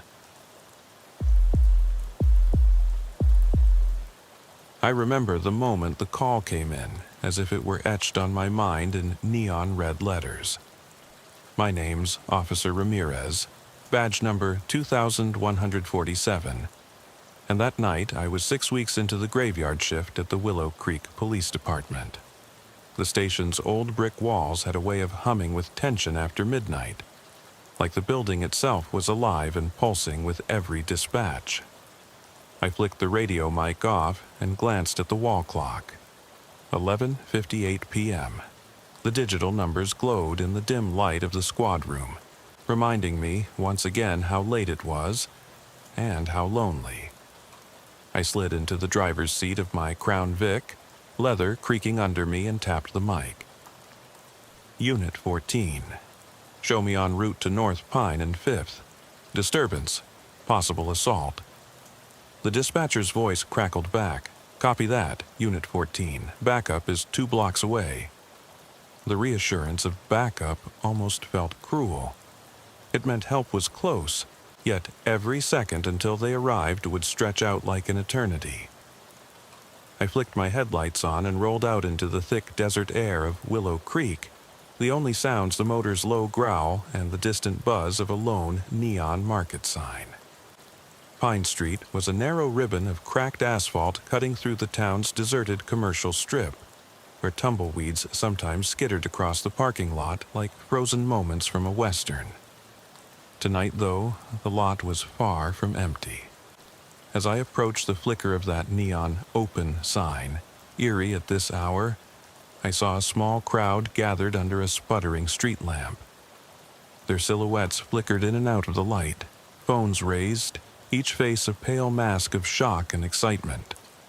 A man in a stained hoodie knelt over another, brandishing a length of rebar like a prison shank, his back arched and tense. I killed the engine, the sudden silence making my pulse thunder. I drew my pistol in one smooth motion and stepped out, boots crunching on gravel. The night seemed to pulse around me. The hum of the lamp, the whine of desert wind through tumbleweeds, the soft murmur of phones capturing every second. "Police!" I called, voice echoing. "Drop the weapon." The large man froze and turned, eyes glinting in the weak light. His chest heaved, and for a moment I thought he might drop the bar. Then he grinned, a slow, predatory curve of his lips that didn't reach his eyes. "Finally," he said, and the crowd around me stifled gasps. He tapped the rebar against the asphalt, sparks flying. "I was wondering when you'd show." My grip tightened on the gun. "Sir, put it down. You're scaring everyone." He tilted his head, listening as though I'd spoken in a language only he could understand. Then he spoke again. No silent words. The words landed like a blow. No silent words. I swallowed hard, the hairs on my neck standing up. He meant voices in his head, voices I couldn't hear, but that clearly drove every move he made. He stepped away from the man on the ground, thin, shaking, hoodie soaked in sweat, and turned directly toward me. "Tell me," he said, voice calm now, almost gentle. "What do you see?" I forced myself not to flinch. "I see you holding a weapon over someone who's already terrified," I said. "I see a man who's been hurt. I see people who could get hurt." He nodded, like a professor marking my answer. "And yet you aim your weapon at me. Why?" my heart pounded. I could feel the sweat beading on my forehead. The street lamp wavered, and for a second I thought the light itself was breathing. "Because I have to," I said. "Because you're dangerous." Anger flickered in his pale eyes. Dangerous to whom? To me? Or to them? He gestured toward the victim, a boy no older than 20, who lay curled against the cold hood of a car, knees drawn up, face buried in his arms. The man swung the rebar in a lazy arc, the metal scraping the asphalt, bursting sparks. I took a cautious step forward. "Because if you don't put it down, I will. And no one else will get hurt." He chuckled, a dry, hollow sound, and I saw the madness in his eyes, how the neon sign's red glow reflected in the wet sheen of his forehead. He leaned in, close enough that I could see the flecks of orange in his pupils. "You really think you can save him?" he whispered. "You think you can save me?" Before I could react, he lunged, rebar swinging. The motion was so sudden, so violent, that I barely had time to raise my gun. The shot cracked like a whip. He staggered but didn't fall, rebar slicing the air. I squeezed the trigger again and again, each round echoing down the empty strip. Silence fell. The rebar clattered to the pavement. The man slumped, breathing raggedly, eyes half closed. He lay still, blood blossoming on his shirt. The boy screamed, scrambling away on shaking legs, eyes wide with terror and relief. I called it in. Shots fired, suspect down. Need EMS and coroner, possible gunshot wound. As I knelt beside the wounded man, pressed the radio mic again, I felt the weight of reality crash over me. The rebar was a blunt weapon, but each bullet tore through flesh and muscle. He screamed in pain, curses and pleads tangled together. I had done what any cop would do, but at what cost? Sirens approached in the distance, backup and EMS converging like vultures. I lay my gun on the pavement and placed a hand on the man's shoulder. He hissed through clenched teeth, but his breathing steadied. He looked at me, eyes narrowing. "No silent words," he rasped. I stayed with him until the medics arrived, until they tended his wounds and loaded him onto a gurney. He stared at me the whole time, as if trying to memorize my face. Later, back at the station, I replayed every moment. The lamp's flicker, the hum of wind, the taste of dust on my tongue. I walked past the evidence room where my report sat waiting, typed up in neat paragraphs that could never capture the fevered panic in my chest. I pressed the mic, but no words came. The memory was too loud. I went home at dawn, unable to sleep. My partner found me on the couch, uniform half off, eyes glazed. I looked at him and said, voice hollow, "We need more training." He nodded. "Yeah, we do." But in that moment, I wondered whether any training could prepare you for the silent words. Those voices that only one person hears, driving them to violence at 2 a.m. under a flickering neon sign.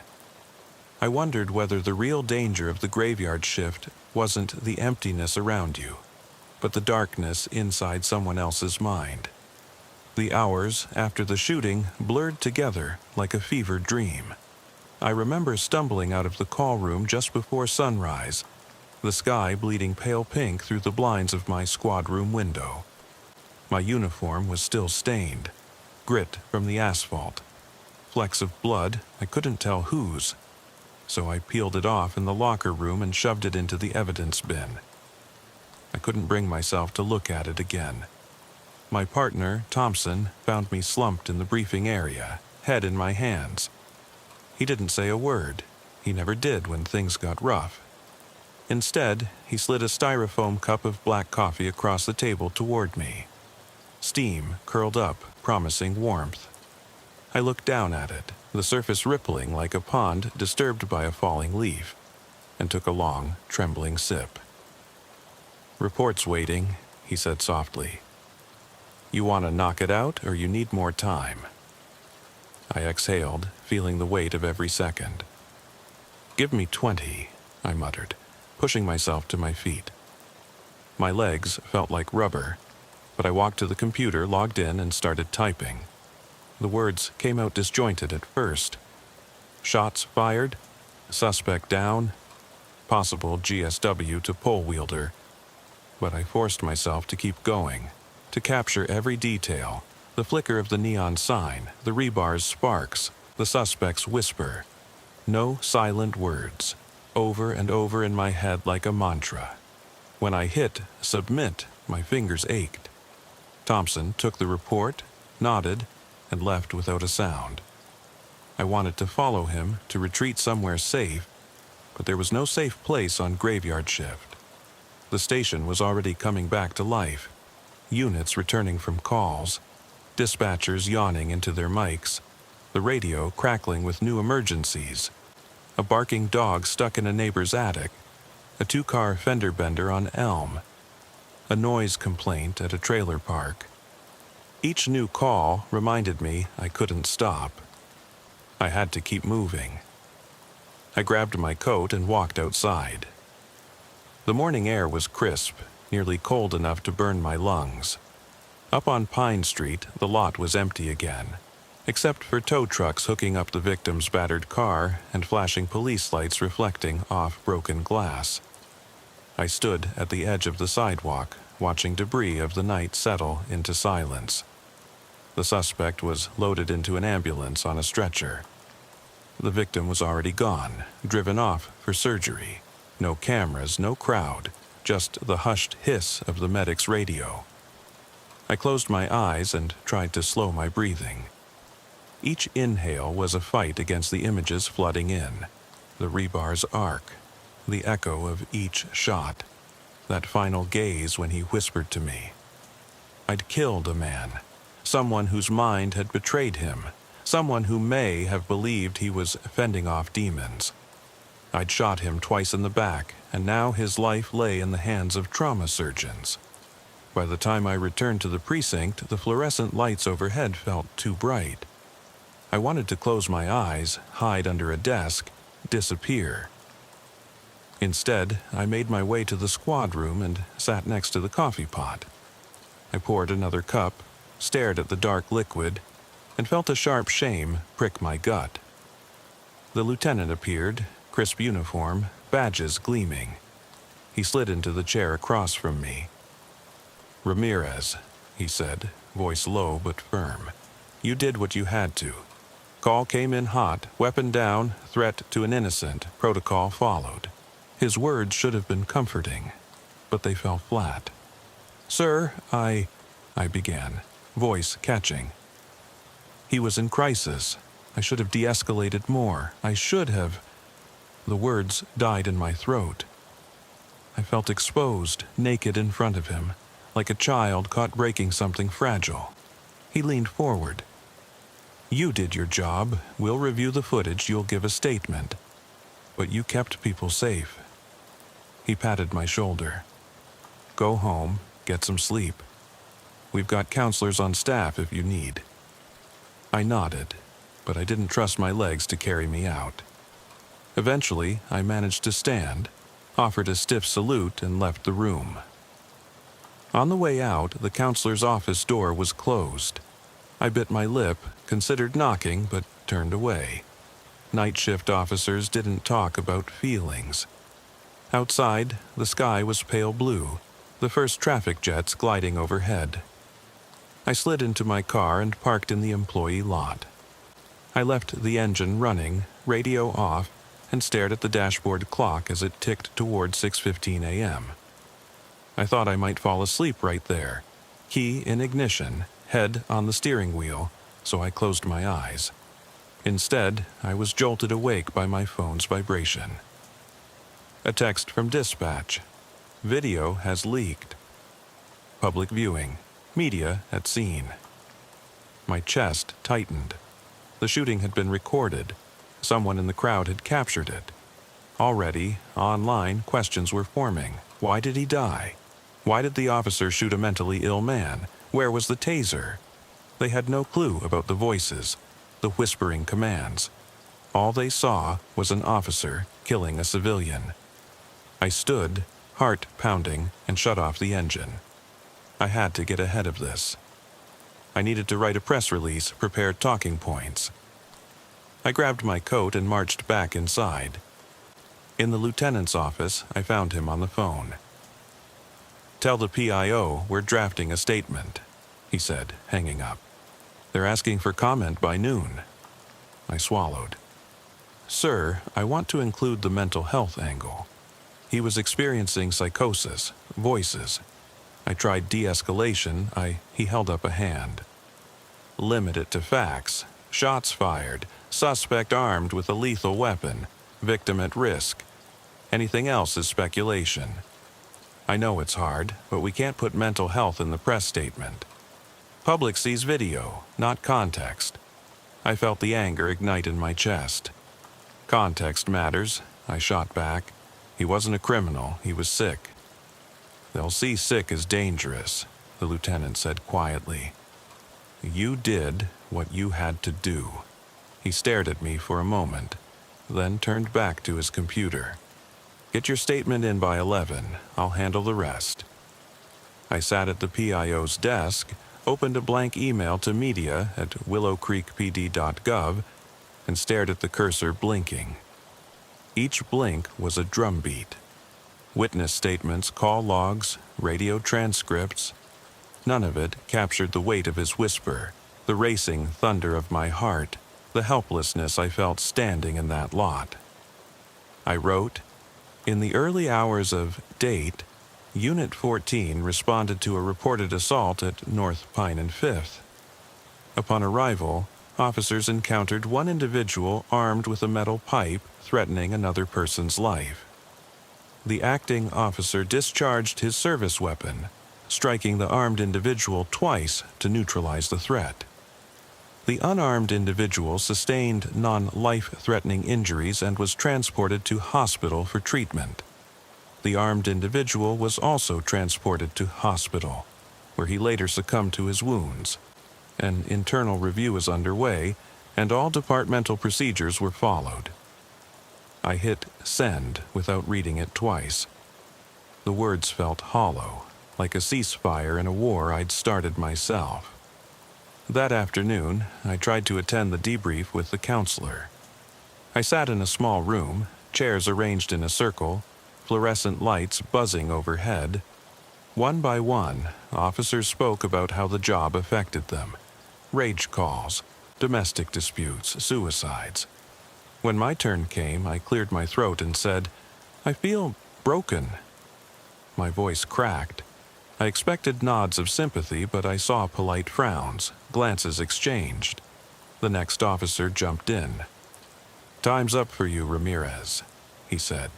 "We've got roll call in 5. I left without another word, stepping back into the station corridor. Even the fluorescent lights felt judgmental. Back at my locker, I changed into civilian clothes, jeans, a hoodie I'd worn on my first day. I remember catching my reflection in the mirror, hollow eyes, skin gray as wet cement. That evening, I went home and sat at my kitchen table, staring at a stack of eviction notices, unpaid bills, a card that said "Happy Birthday" to someone I couldn't remember. I tried to eat dinner, cold pasta, rubbery chicken, but my stomach rebelled. I pushed the plate away and flicked on the local news. The anchor's voice droned through highlights. Protests outside the station, flame emojis flooding Twitter, calls for reform. I turned off the TV. Sleep refused me. I lay on the couch, replaying Pine Street over and over, the neon sign pulsing like a heartbeat, the crowd's roar, the suspect's smile, the gunshots. My mind kept whispering, "No silent words." Somewhere in the pre-dawn darkness, I realized that the line between order and chaos wasn't in my uniform or my gun. It was in my head, and no amount of procedures or press releases could cleanse that midnight stain. When the sun finally broke through, I knew I had two choices: walk away, or face the silent words head on. I keyed the mic on my cruiser and clicked, Unit 14 in service. And for the first time since that night, I didn't feel ready. But I drove back to work anyway, because on graveyard shift, the darkness never sleeps. And neither can I. The station's fluorescent lights felt colder the second time I walked in that night. My breath was hollow, and each footstep echoed through the empty corridors as I made my way back to the squad room. The clock on the wall read 10:03 p.m., 11 hours after the shooting. I'd barely had time to eat, and now it was time to pick up the next shift. My partner, Thompson, was already there, sorting through a stack of paperwork. He looked up, eyes bloodshot, and nodded without speaking. I dropped my gear on the desk. My radio crackled immediately. A dog barking in someone's attic, Mason Hill Drive. Nothing serious, but a chance to shake off the weight of yesterday. I stared at the call information. The address was 10 minutes away. I grabbed the keys and stepped outside into the night, the chill pressing against my jacket like a dare. Driving through Willow Creek after dark was surreal. The town seemed suspended between two realities, the safe, suburban morning commute and the unforgiving stillness of midnight. I flicked on my siren for 10 seconds, just enough to clear a slow-moving sedan, and arrived at the Hill residence to find a black Labrador snarling at the ceiling. The homeowner, trembling in sweatpants, pointed upward. "I swear he's stuck up there," she said. "He just won't come down." I set my bag on the hood and climbed a small stepladder. Above me, in the dusty attic vent, I saw the dog's silhouette. I coaxed him with soft whistles. After a few tense moments, he slithered through the opening and barked triumphantly. I lowered him into my arms. The homeowner's relief was palpable. Tears brimmed in her eyes. I handed the Labrador to her husband, who patted me on the shoulder. "Thanks, officer. You saved my dog's life." I managed a weak smile.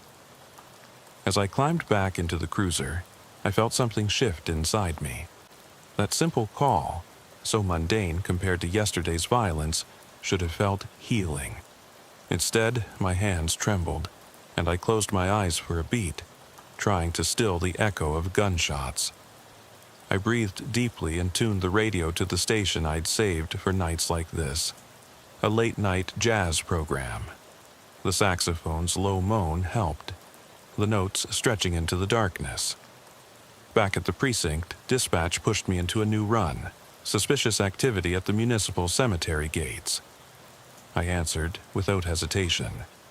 This was my realm, quiet, methodical, anchored by routine. I parked under an iron archway heavy with ivy and stepped out into the cool night. Rows of tombstones stretched into infinity beneath a sliver of moon. My flashlight beam trembled as I swept it across a low hedge where a figure crouched. "Police!" I called softly. "Is everything okay here?" The figure, an elderly man in a threadbare coat, straightened. His eyes were sunken, hollow with grief. "I lost her," he whispered. "My wife. She's buried here, but I can't find her headstone." I followed him down the center path. He spoke in broken sentences about the love his wife had for lilies and how he'd promised to always bring her fresh flowers. I guided him to a marker etched with cursive I could barely read. Margaret Louise Carter, 1942 to 2021. He knelt and gently brushed away dirt from a single white lily someone had placed there earlier. He wept quietly, and I felt a pang in my chest. Empathy, fragile as glass.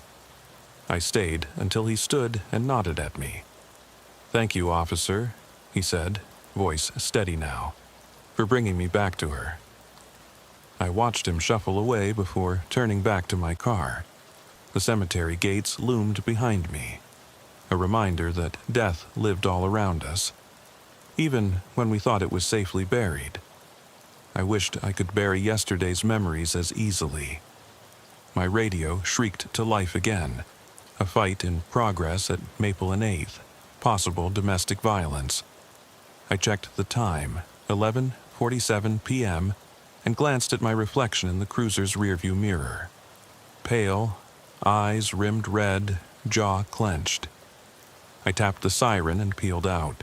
When I arrived, a woman in her 30s stood on her porch, crying. Hair messy, shirt stained. A man inside pounded a closed door, shouting curses. She told me he'd been drinking, angry at the world, smashing things in their living room. I called for backup and stepped onto the porch. The door rattled. I drew my pistol again. Even after everything, it was still the most reflexive motion. The man lunged out, fists raised. My heart raced, but this time I remembered to breathe first. "Sir, step back," I said. "Put your hands where I can see them." He froze, eyes wild behind thick glasses. I kept the beam of my flashlight on his face, illuminating sweat, rage, exhaustion. "No silent words," he muttered, voice cracked. My body froze. My finger brushed the trigger guard. How many times would I hear those words tonight? They felt like a curse, binding me to every broken mind I encountered. This man wasn't the rebar guy, but the phrase was the same. I swallowed, lowered my gun. "It's okay," I said softly. "Let's talk." What followed was slow and halting. I got him to sit on the porch steps, asked him what he was angry about. He said the bills, the job loss, the fear that his wife would leave. I nodded and offered resources, shelter referrals, counseling numbers, a promise that he wouldn't go to jail if he calmed down. I didn't arrest him. Instead, I watched him sign an agreement to seek help and give her space. When he stepped back inside, his wife clutched my arm. "Thank you," she whispered, voice cracking. I nodded and retreated to my car. For a moment, I thought maybe I could make up for yesterday, save someone broken instead of shooting them. But as I sat in the driver's seat, I realized I was chasing ghosts. The same whisper haunted me, insistently. No silent words. Back at the station, I dumped 2 more coffees into a travel mug. Thompson was at the bulletin board, pinning up missing person flyers. I stared at the laminated faces. Children lost, elders wandered away, overdose victims. Each one a life unraveling. My eyes burned. A phone rang. I answered. Dispatcher needed me to testify at the coroner's hearing tomorrow. Guilt coiled tighter in my gut. I'd have to recount every detail, my angle, my sight lines, my split-second decisions. I slumped against the counter and closed my eyes. The station felt suffocating now, every badge and nameplate a ghost of its own. I wanted to leave, to vanish into the desert night and never return. But I keyed the mic. Unit 14 in service. The words tasted like ash. There were still hours left before dawn, and the graveyard shift would demand more from me. More calls, more decisions, more silent words to decipher. That night, as I drove the empty streets, I passed the market lot on Pine Street. The faded tire tracks were still visible in the gravel. I slowed and watched the neon sign flicker. No one was there. No crowd, no officer, no suspect. Just the emptiness waiting for the next disturbance. I pressed my foot on the brake, heart pounding, and stared at the spot where everything changed. I whispered to the darkness, "What do you see?" And the wind answered with a hollow sigh, carrying a faint echo of those 3 dreadful words. No silent words. I didn't know if it was the wind or my own mind playing tricks. All I knew was that the graveyard shift wasn't over, and neither was the danger hidden in silence. The sky beyond Willow Creek's strip mall was beginning to lighten when I finally radioed Code 4 and rolled the cruiser into its stall. My body felt battered, every joint sore, my spine aching from hours hunched over the wheel. I sat for a moment with the engine running, gripping the steering wheel as if it were a lifeline. Dawn would be here in less than an hour, but I didn't feel any comfort in daylight. In fact, the thought of sunrise made everything more real. The bills unpaid, the faces begging for help, the man whose lifeblood stained that gravel lot. I killed the engine and stepped out. The cool morning breeze bit at my collar as I looked around the near-empty parking area. The neon sign for the Willow Creek Market flickered its last pulses before giving way to faint sunlight. I rubbed my eyes and imagined I could still hear whispers. Those silent words. Even with my eyes closed, my head buzzed with the echo of that command. No silent words. It had become a mantra, a curse, and an indictment of my failure to protect someone in crisis. Inside the station, I followed the stale smell of coffee to the break room. An empty thermos in the sink reminded me I hadn't slept, hadn't eaten, hadn't truly paused. I grabbed a granola bar from the vending machine, tore it open, and chewed mechanically. My partner, Thompson, was prepping for the day shift briefing. His face looked drawn, but he managed a weak nod when I entered. "Rough night?" he asked without looking up. I shook my head. I don't think rough even begins to describe it. I sank into a chair. My voice cracked. I don't know how I'm supposed to keep doing this. He paused, then slid a tattered Blue Lives Matter cap across the table to me. "Wear this when you patrol," he said quietly. "Might give you some skin in the game, remind you who you are." He tapped the badge embroidered above the brim. "Cop first, everything else later." I sat with that thought as the lieutenant strode in to call the briefing. Maps were spread on the table. Missing person reports, burglary hotspots, planned checkpoints. I forced myself to focus. Grid search for the runaway teen. Extra eyes on the business district during the lunch hour.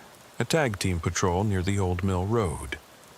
Each assignment was a chance for redemption, or another trap for my fraying nerves. I lifted the cap, placed it on my head, feeling the stiff brim press at my forehead, the promise of belonging it carried. The first call came in 2 hours later. A possible suicidal jumper at the river bridge on Route 12. I sped toward the old arch bridge, heart heavy but senses sharpened. By the time I rounded the corner, I saw a lone figure perched on the railing, legs swinging above the dark current. She was a teenage girl, barely 17, black hair plastered to her cheeks, eyes distant. I parked the cruiser, grabbed my coat, and approached slowly, gun holstered, hands open to show I meant no harm. "Hey there," I said softly. "I'm Officer Ramirez. Mind talking for a minute?" She didn't flinch. "What's the point?" she asked, voice flat. No one listens. I sat on the curb, leaving a good 10 feet between us. "I'm listening now," I said, "but I need you to step back from the edge first." She smiled, bitter and resigned. "You're just like them." Her gaze flicked to the water churning below. They said if I jumped, the pain would end. They said I'd be free. I felt my stomach lurch. This was different. No weapon, just desperation. I reminded myself of my training. Don't try jokes, don't tower over them, match their posture, offer choices. Slowly, I whispered, "You know what I see? I see someone who's fought through hell to get here. You've got more fights left. Help me help you find a way." Tears spilled down her face. "I'm tired." "I know," I said. "Me too." It was the truth. "But we can get through this together. I'll call someone who cares, I promise." I reached out my hand. For a heartbeat, she hesitated, head bowed, eyes closing against fear. Then she placed her hand in mine. I guided her off the railing and into my arms, holding her until she trembled less. I radioed dispatch. Jumper safe. EMS needed for evaluation. Under my uniform cap, I closed my eyes and took a steadying breath. Back at the station, I filed the report with a steady hand. Subject removed from bridge, no attempt to resist. Threat of self-harm, transported for assessment. I pressed send and exhaled. This time, I felt a flicker of purpose, an affirmation that not every call ended in blood. But solace is fragile on graveyard shift. An hour later, a violent crash at the county line. A car flipped on its roof, sparks sizzling through shattered glass. I raced up the shoulder, siren howling, lights flashing, and skidded to a stop. Flames licked at the engine block. 2 bodies lay half visible inside. A man and woman, seatbelts locked, unconscious. I sprinted forward, wrenching the driver's door open. Heat surged. Acrid smoke burned my lungs. I yanked the driver free and dragged him clear, then dashed back to the passenger side. Fire was encroaching fast. I kicked out the window, reached in and grabbed her by the arm. She slipped as I pulled, and my forearm scraped across hot metal. Pain shot up my nerve endings, but I hauled her out. We rolled away just as the engine exploded in a shower of embers. We were met by paramedics, who took over with practiced urgency. I stumbled back, coughing, adrenaline surging. My uniform was scorched, and my skin stung. I realized my heart had pounded so hard I could feel it in my temples. The radio crackled. Backup needed for traffic control. I lifted my trembling hand to key the mic, then lowered it. I didn't want to talk. Words felt useless in the face of fire. Thompson found me leaning against the cruiser, gaze distant, the neon cap fallen to the ground. He slid it back onto my head and said, "You good?" His voice was low, concerned. I looked at him and nodded slowly, swallowing the lump in my throat. "Yeah," I whispered. I'm good." But I wasn't sure if I believed it, because no matter how many people you pull from the brink, bridge jumpers, car wreck victims, those silent words still echo, reminding you of the one you couldn't save, the one you ended. I finished the shift guiding traffic, closing highways, and filing yet another report that night. By the time the sun peeked over the horizon again, I had 2 more incident logs in my queue. A neighborhood dispute over barking dogs, and an elderly man refusing to leave his burning trailer due to a fear of abandonment. Each call tore at me, yet I answered them all. A soldier marching through a war zone of human frailty. As I rubbed my eyes and unloaded the cruiser for the day crew, I realized the weight I carried wasn't just my badge or my gun. It was every life I touched, every breath I saved, every silence I couldn't break. The neon sign at the market might flicker out, the rebar might rust into dust, but the echo of no silent words would never fade. My partner patted me on the back. "Grab some sleep, Ramirez," he said. "You earned it." I shook my head. "Yeah," I replied, but my voice trailed off, because I knew that as soon as the next night fell, I'd be back in that cruiser, heart hammering, listening for the whispers no one else could hear, racing toward the next desperate soul who needed me to speak loud enough so the silent words didn't consume them. The coffee in my travel mug has gone cold by the time I clock back in, but I don't notice. The station is dim, the fluorescent light still half asleep, humming like a distant generator. It's my 5th night back on the graveyard shift since the shooting, a milestone I both dread and anticipate. Every breath feels weighted, each movement slow, as if I'm wading through molasses. I flip through my holster, checking the retention snaps on my taser, my baton, my service weapon, as though inspecting them might somehow restore my confidence. My partner Thompson slides into the squad room behind me, silent as a shadow, and throws me a glance that says more than any words could.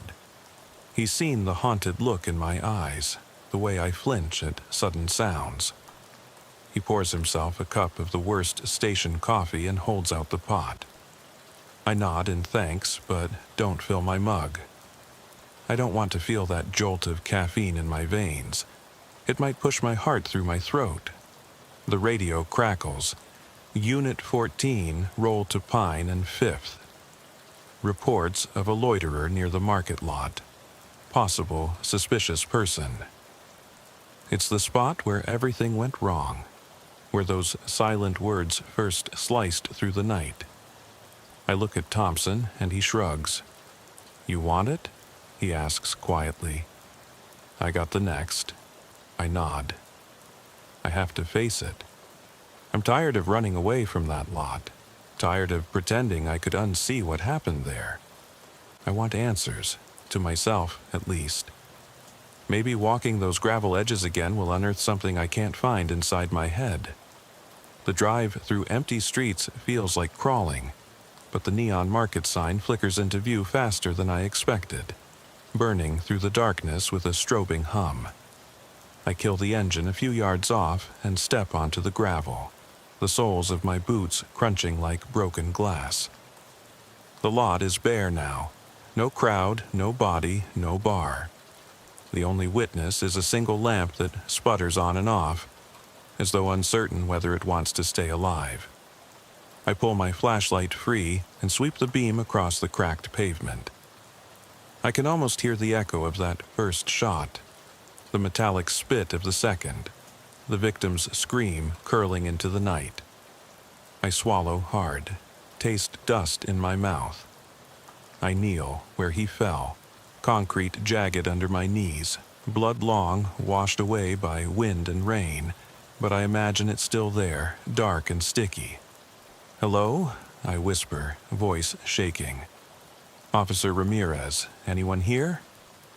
Silence answers me, but I swear I feel a presence behind the flicker of shadows. I tighten my grip on the flashlight, fingers numb. My breath fogs the beam. I close my eyes and count to 10, focusing on the cold air in my lungs. When I open them, I see a smear of red on the gravel, fresh. My heart hammers. I kneel, reach out. It's just a smear of spilled soda someone left on their way out. I laugh at my own fear, a bitter bark that tastes like regret. Above me, the street lamp pauses mid-flicker, then steadies. Its light washes the lot in pale yellow, spotlighting every crack. My flashlight beam dances at the edges of that circle, chasing stray insects. I stand, shine the beam into the dark corners near the dumpster and behind the stacked pallets, half expecting to see someone watching. But there's nothing. Only the wind sighs, riffles, empty cardboard boxes. I step back and lean against the trunk of my cruiser, rubbing my temples. "No more silent words," I mutter to the emptiness. "Not tonight." My radio pops. "Unit 14, back up on scene. ETA 2 minutes. Thompson's voice, calm as ever. I click the mic. Copy that. I wait, and wait.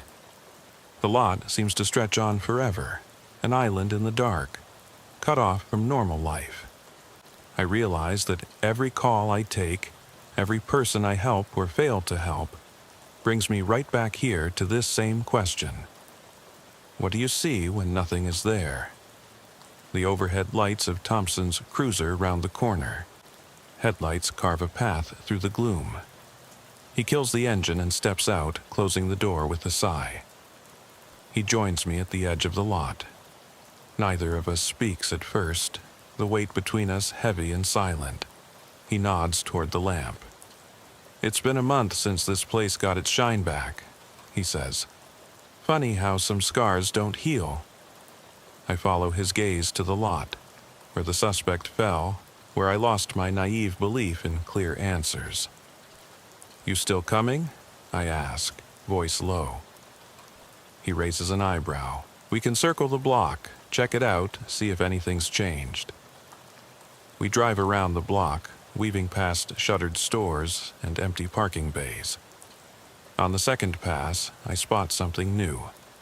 Tire tracks cutting diagonally through the gravel, leading to the far corner by the chain-link fence. More recent than the old stains. Fresh. I park and step out again. The tracks are deep, like the driver skidded in. I trace them with a gloved hand, following the trail to a knot of dark shapes tucked in that far corner. A pair of huddled figures under cheap blankets, eyes reflecting my light. Two homeless men, probably looking for a place to sleep off the night. I lower my flashlight. Relief and shame roll through me. "Sorry," I say softly. "Thought this place was empty." The older of the two grunts and sits up, squinting at the light. He's clutching a travel mug, shivering. "It ain't exactly prime real estate," he rasps. I crouch so I'm at their level. "I'm Officer Ramirez. City ordinance says you can't camp here, but I don't want to push you out into the cold." He shrugs, teeth chattering. Better than the woods. Cops come by anyway. Might as well be somewhere they know. His companion, thin, wild-haired, eyes haunted, whispers, "No silent words." My blood runs cold. My breath catches. I glance at Thompson, who's already drawing his flashlight back. I look at the man again. He's staring at me, head cocked. The phrase comes out the same, flat, chilling. I say nothing. I stand slowly, keeping my voice even. "Let me call shelter services. They've got a warm bed for tonight." The older man slides to his feet, bundling the blanket tighter. "We'll pass. It's all we know." I nod, exhaling. I snap on my taser holster and pat the empty cylinder of my gun. "All right, just be safe." They don't move. We watch each other for a beat. Then Thompson steps forward and pats the younger man's shoulder. "Better nights ahead," he says. "Promise." I climb back into the cruiser and drive off without another word, leaving the lot behind, the lamp flickering in my rearview mirror. Back at the station, the world has moved on. Dispatchers swapping stories, officers joking about coffee stains, the hum of fluorescent lights. I slide into my seat, heart still hammering. Reports to file, evidence tags to complete, calls to return. I log the homeless men outreach under welfare check, then begin typing. My fingers hover over the keys. I think of the man's whispered message, how it echoed mine. I finish the report. 2 subjects located camping in fenced lot. Provided information on shelter services. No further action taken. I hit save. The words feel sterile, nearly meaningless in light of everything. My shift ends at 7 a.m. The corridor outside is bright with daylight filtering through windows. I change in the locker room, scrub the night from my skin, and step outside into morning traffic. A new day begins for everyone, but the night's voices don't fade with sunrise. Hours later, I'm halfway through my 3rd cup of coffee when my phone buzzes. An alert from the news app. Willow Creek Market Lot, new investigation, launched after alleged police misconduct video leaks. I read the snippet. Amateur footage appears to show an officer shouting, "Drop the weapon," before firing at a suspect who may have been mentally ill. I close the article, stomach twisting. The silent words echo in my mind. No silent words. They aren't just his words anymore. They're mine too.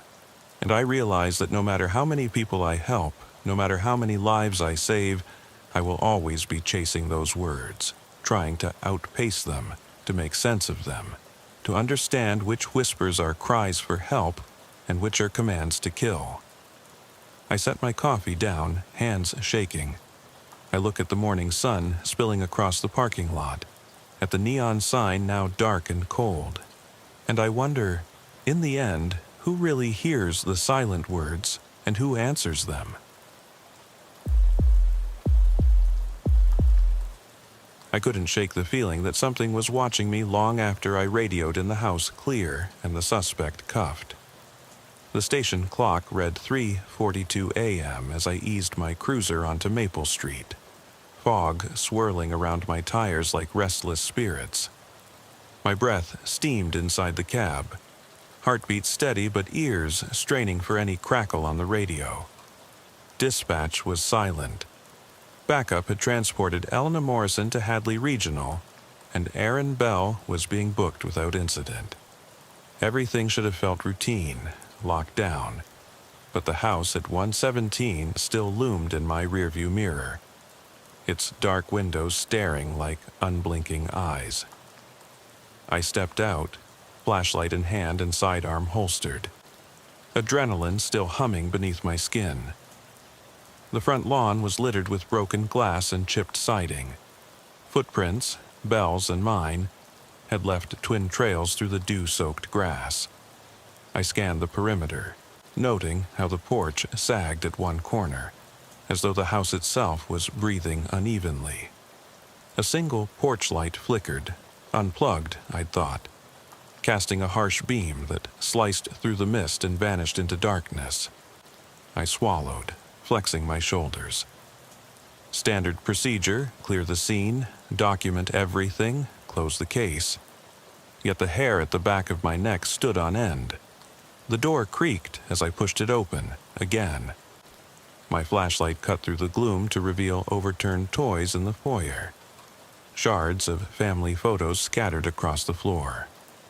The air felt colder inside, as though the walls had sucked the warmth from my bones. Every step echoed against splintered banisters. I followed the trail of Bell's footprints past the collapsed dining table and into the kitchen, where the sink still held a rusty knife, its handle stained. Coppery scent lingered. My throat tightened. I clicked off my radio. No point in alarming dispatch until I knew what I'd stumbled into. A door at the end of the hallway stood cracked, bedroom paint peeling in curling strips around the frame. I hesitated, hand on the knob, listening for breath, for movement. My pulse echoed in my ears. Inside, a single bed had been pushed against the wall, blankets ripped, mattress soaked. Graffiti was scrawled across the far wall in dripping red. Names, dates, lines crossed out. My breath caught. Dates stretching back months, locations listed. Forest Creek Road, December 4th, Old Mill Bridge, January 29th, Welcome Junction, February 11th. Every line represented a victim. The words weren't neat, they were jagged, frantic, someone cataloging terror. I trained my flashlight on the corner of the room, a shape hunched there, head bowed. "Police," I said, voice low. The figure didn't move. Carefully, I stepped forward, badge clipped to my chest. "You okay in here?" No answer. I circled around, finding a worn baseball cap on the floor, initials AB stitched inside. Blood droplets led from the bed toward the door. I swallowed hard, stomach twisting. Someone else had been here, tied up, buried in this house of horrors, and Bell had found them first. My radio sprang to life with static. "Langley, this is dispatch, ETA on your location?" I flicked it off. I didn't want their voices filling this room. Instead, I clicked my flashlight to full beam, shining it down the hallway. That was when I heard it. A soft humming, like someone whistling a lullaby in a distant room. It wasn't Elena. It wasn't Bell. The tune was warped, off-key, unsettling. I pounded down the hallway, every sense screaming, "Don't let it escape." At the top of the stairs, the humming stopped. Darkness swallowed the beam. I rushed up, every floorboard groaning. The hallway above was narrower, windows shuttered from the inside. I pressed forward, feeling for the door at the far end. It too was ajar, light spilling through in a thin line. I flicked my torch. The room beyond was empty, save for a rocking chair, swinging slowly back and forth, paint chipped to bare wood. No breeze stirred the room. The hum started again, low and ragged. My stomach clenched. I stepped inside, sweeping the light over walls scratched with words. He's not alone. They're here. Don't shut the door. My skin crawled. The rocking chair picked up speed as though on its own. I choked back a curse and reached out to stop it. My fingers brushed cold wood. The chair halted. Then I saw the mirror propped against the dresser. In its silver surface behind me was someone. Tall, pale, face obscured by shadow. I spun around, nobody there. My flashlight flickered. A laugh, low and ragged, drifted from the hall. I whipped back to the mirror, the figure's hand pressed against the glass.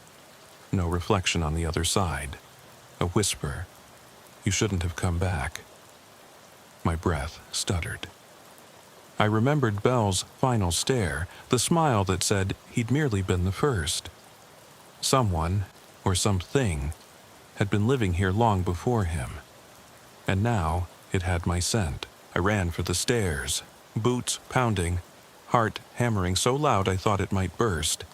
Behind me, the chair slammed against the wall. I didn't look back until I burst out the front door into the damp night air. The fog had thickened to a wall. My cruiser sat waiting, headlights dead. Panic knotted in my gut. The engine wouldn't turn over. My radio's red light blinked in the dark, silent. I fumbled it. No signal. Everything was dead. Alone in the mist, I could feel the house behind me, its dark windows watching, waiting. I reached for my phone. No bars. The walls of that place had swallowed every signal, every hope of escape. The hum whispered again, closer now, as if beneath my feet. My flashlight, gripped so tight my knuckles bled, began to dim. Something shifted in the fog. A shape emerged, limbs elongated, eyes glowing. A voice, closer than before, hissed, "Welcome home." I couldn't shake the hum in my skull as I eased the cruiser onto Maple Street. The clock on the dash glowed 3:15 a.m., its red digits throbbing like a pulse in the dark. On paper, this was routine. A possible disturbance at 117 Maple. Dispatch's uncaring phrase for go see if someone's screwing around. But tonight, every other call had been routine. A loose dog here, an alarm there. Tonight, everything had that electric edge, like the air itself was waiting to snap. Fog curled around the streetlights in lazy spirals. I killed the engine and stepped into damp chill that pressed against my Gore-Tex jacket. My boots sank a little in the soggy grass. Maple's front lawn still soaked from yesterday's drizzle. The house ahead looked abandoned. Warped shingles, boarded windows, paint stripped in long, flaking strips.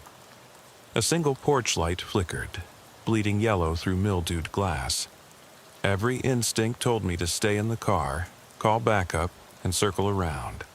But the radio had crackled out at the end of Hadley Falls Ridge, and dispatch was already marking me on scene. So I clipped my flashlight to my belt and approached. From the lawn, the house's weathered facade felt alive. Each window a black eye, each sagging board a twitching lip. I inhaled, tasting mold and rot and a faint metallic tang that made me shove a handkerchief over my mouth. Halfway up the cracked concrete path, the darkness shifted. A shape in the upstairs window, awkward and still, like a scarecrow someone had dressed from the Salvation Army. I swallowed and clicked my torch on, beam slicing through the haze. Nothing moved, no reflection, no breath on the glass, only pale void. Then the scream. It ripped from somewhere inside, raw and ragged, slamming into my chest like a sledgehammer. My heart slammed back, and adrenaline flooded my veins. I tapped my radio mic, voice flat. Officer Langley, possible hostage or disturbance at 117 Maple, proceeding on foot. My boots crunched on broken glass as I reached the porch. The wooden steps groaned underfoot. The front door stood half open, splintered hinges whining in the stillness. I braced my shoulder and pushed. Door swung shut behind me with an echo like a gunshot.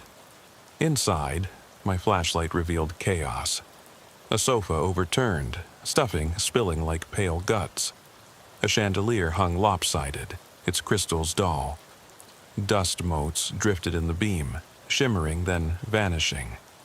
I could hear my own breath, ragged and shallow. Each exhale pounded in my ears. The scream had stopped, but the silence that followed was worse. I stepped in, pistol drawn, finger resting on the trigger guard. My own voice sounded alien when I spoke. "Police. Anyone here answer?" My beam swept the foyer and found footprints in the dust. Bare soles, uneven, heading toward a narrow hallway.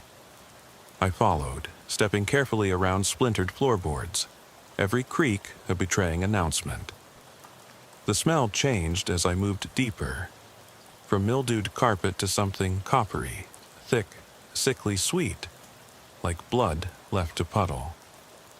I swallowed hard, throat dry. Halfway down the hall, a door lay open, yellowed wallpaper peeled in ribbons.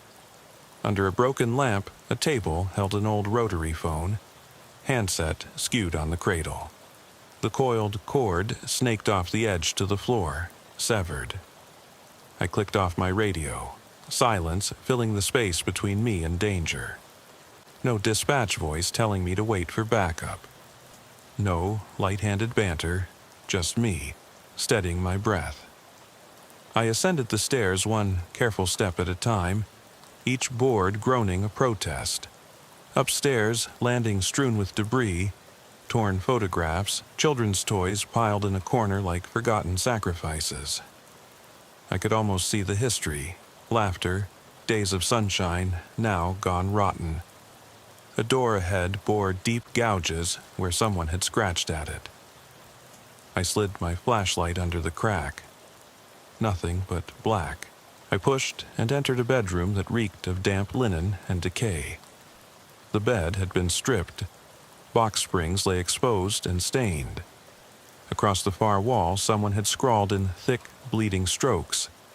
Names crossed out, dates inscribed. Robin Marsh, December 4th. Carl Turner, January 29th. Linda Quinn, February 11th. Each entry looked more frantic than the last, the letters drooping as if gravity itself was pulling them down. My breath caught in my throat. I recognized that pattern. Bell's handwriting from prior files, jotted in his case notes, but here it was raw, unfiltered, alive. A low humming drifted through the open doorway behind me, like a lullaby played out of tune. My flashlight swung to the hall, beam jittering against damp walls. I swallowed and stepped back, hand slipping to the grip of my gun.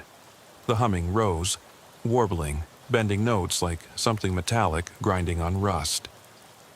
My pulse hammered, too close to ignore. I traced the sound upstairs, each footfall resonating in my chest. The attic hatch lay ajar, steps leading up carved into warped wood. I climbed, pulse so loud I thought it might burst. Moonlight slanted through a small gable window, illuminating dust swirling in the beam. The humming was louder here, as if the walls themselves were humming. In the attic center, a rocking chair swayed slowly, though no draft stirred the air. The wood, pale birch or ash, was worn smooth by years of motion. On the floor beside it lay a tattered white doll, its glass eye cracked, stuffing spilling from torn seams. The chair moved in time with a rhythm I couldn't quite place. Heartbeat or pendulum. I cleared my throat. Elena? Aaron? Anyone? No reply. I raised the beam to a tarnished mirror propped against rough boards. Darkened glass fractured the reflection into shards. As I focused, I realized the rocking chair's backrest bore a new carving. 2 interlocking initials, EM and AB. ringed by a date fresh as yesterday's. March 15th. Tonight's date. A whisper of laughter, soft and distant, drifted from behind. My flashlight flickered. I spun toward a shadow under the rafters. A tall shape, faceless, shoulders hunched. The beam jerked across the room, catching nothing but shuttered windows and spider webs. My throat went dry. Then, in the mirror, a hand printed itself against the glass. Pale, slender, each finger tipped with dirt. The shape's reflection emerged behind me, though I saw no one in the attic. Heart thundering, I spun, but the only movement was the empty doorway, an inky rectangle beyond. A voice hissed through the walls. "You shouldn't have come back." My flashlight guttered, plunging me into gray gloom. The chair slammed forward with a crack that sounded like breaking bone. I bolted, tumbling down the attic stairs 2 at a time, splinters biting into my palms.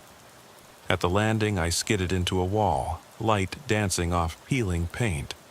The humming chased me, ratcheting higher, turning into a scream of metal teeth grinding. I burst from the front door into a wall of mist. My boots sank in soggy grass. I fumbled for my radio, dead. No channel lights, no static. My cruiser's headlights were out, engine silent. The house loomed silent behind me, its windows empty sockets. My pulse thundered so loud I thought the walls would shake. I backed away slowly, flashlight beam dancing across broken siding and shattered glass. Fog soaked me cold, clinging to my uniform. I ran for the cruiser, yanking at the door, locked. I searched pockets for my keys, fumbling them out only to see footprints leading away from the car toward the shadowed woods beyond the property line. A shape detached itself from the tree line. A tall figure, limbs long and crooked, eyes glowing faint orange. Its head tilted at an impossible angle. I froze. The humming stopped, replaced by a low voice just below hearing, whispering, "Welcome home." My flashlight flickered as the shape smiled. Then it crowded the beam, melting into ink and silence. I stumbled backward, heart hammering as the figure dissolved into the mist. My flashlight flickered once, twice, then died entirely, plunging me into smothering darkness. I fumbled for my radio, still dead. My breath caught in ragged gasps. The fog pressed in, thick as wool, muffling every sound except the pounding in my ears. I forced myself to move, boots sliding on slick grass as I backed away from the house. The shape hovered at the edge of the porch light, its eyes glowing faintly, watching. I forced my legs forward and sprinted to the cruiser. The driver's door handle was icy cold. My hands trembled so badly that the keys rattled as I pushed them into the lock. Finally, it gave with a click, and I yanked the door open. Inside was pitch black, the dash lights dead. I popped the hood, nothing but dead wires and corroded connections. My pulse throbbed in my temples as I slammed the hood closed and circled around, looking back at the house. In the glow of the single porch lamp, the rocking chair in the attic window swung back and forth, as if someone were gently pushing it. A low, keening wail drifted from the open front door, echoing across the lawn. I unholstered my pistol and stepped forward, training the beam of my flashlight back on the porch. Each step crunched on broken glass and twisted nails. The wail rose to a blood-chilling scream that felt like it was coming from inside my skull. I hesitated at the threshold, boots inching over the threshold once more. My training screamed at me to retreat, to get help, but something deeper, more urgent, drove me onward. Inside, the foyer had changed. The sofa that had been overturned before now sat back in place, upholstery shredded, stuffing fluffed across the floor like spilled cereal. The chandelier hung straight, crystals tinkling in a breeze I couldn't feel. The phone on the table in the hall rang, shrill and sudden, like a trapped animal. I froze, flashlight shaking. I clicked off my radio again. No dispatch, no backup. Just that insistent ringing. "Hello?" I whispered, voice cracking. The ringing stopped. For a moment, perfect silence. Then a soft, rasping voice, barely above a whisper. "Officer Langley, you're late." My blood ran cold. The voice was mine. An echo of my own tone, but distorted, as if played back through a warped speaker. "Who is this?" I called, stepping back. My flashlight beam danced along the walls where new scratches had appeared. Tally marks, dozens of them, carved into the plaster. I counted 23. Then the beam hit the corner, and I nearly dropped the flashlight. There, crouched in the shadow of the staircase, sat a child's bicycle, bent and broken, the paint chipped to reveal rust. A doll lay face down on the floor, gown soaked in dark liquid. Against the wall, someone had scrawled in crimson paint, "You went back."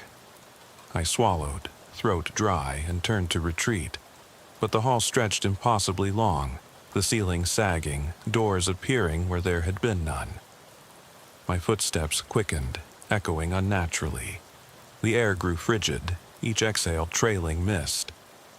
I passed the doorway to the kitchen, where the sink now held dozens of ringing phones, their cords tangled like serpents. I heard bells clatter, though no one was dialing. They rang and rang, a cacophony of urgency. I darted through the kitchen into the hallway leading to the stairs. The door at the end creaked open by itself. No lock, no handle, just a gaping hole that led into pitch. Summoning every ounce of courage, I crept forward. My flashlight barely reached the first step. As I descended, a chorus of distant whispers brushed against my ears. Faint names: Robin, Carl, Linda, Elena. Each voice softer than the last, each crying out for help. Halfway down, I caught sight of movement below. A pale hand slid along the banister, fingers twitching. My pulse soared. "Elena?" I called, voice unsteady. No answer, only a soft scrape as the hand retreated. I slammed my boot into the next step, scrambling down. The hallway at the bottom stretched impossibly farther into darkness. Ahead, a single point of light flickered, my flashlight lying face down on the warped floorboards still on. I snatched it up, flipped it, and the beam fell upon a figure pinned to the wall. Elena's face, frozen in silent scream, eyes wide, mouth agape. My heart seized, and I bolted past her, stumbling into the living room. The front door was gone. In its place, a smudged outline, as if the wall had never contained an exit. I turned, looking for another way out, but every window showed only impenetrable black. The fog outside had crept inside, swirling across the carpet. My breath came in ragged sobs. Then the room tilted. Reality fractured. The walls bled, paint oozing down in rivulets. The chandelier exploded overhead, crystals raining like shards of ice. I covered my head, screaming as the room convulsed.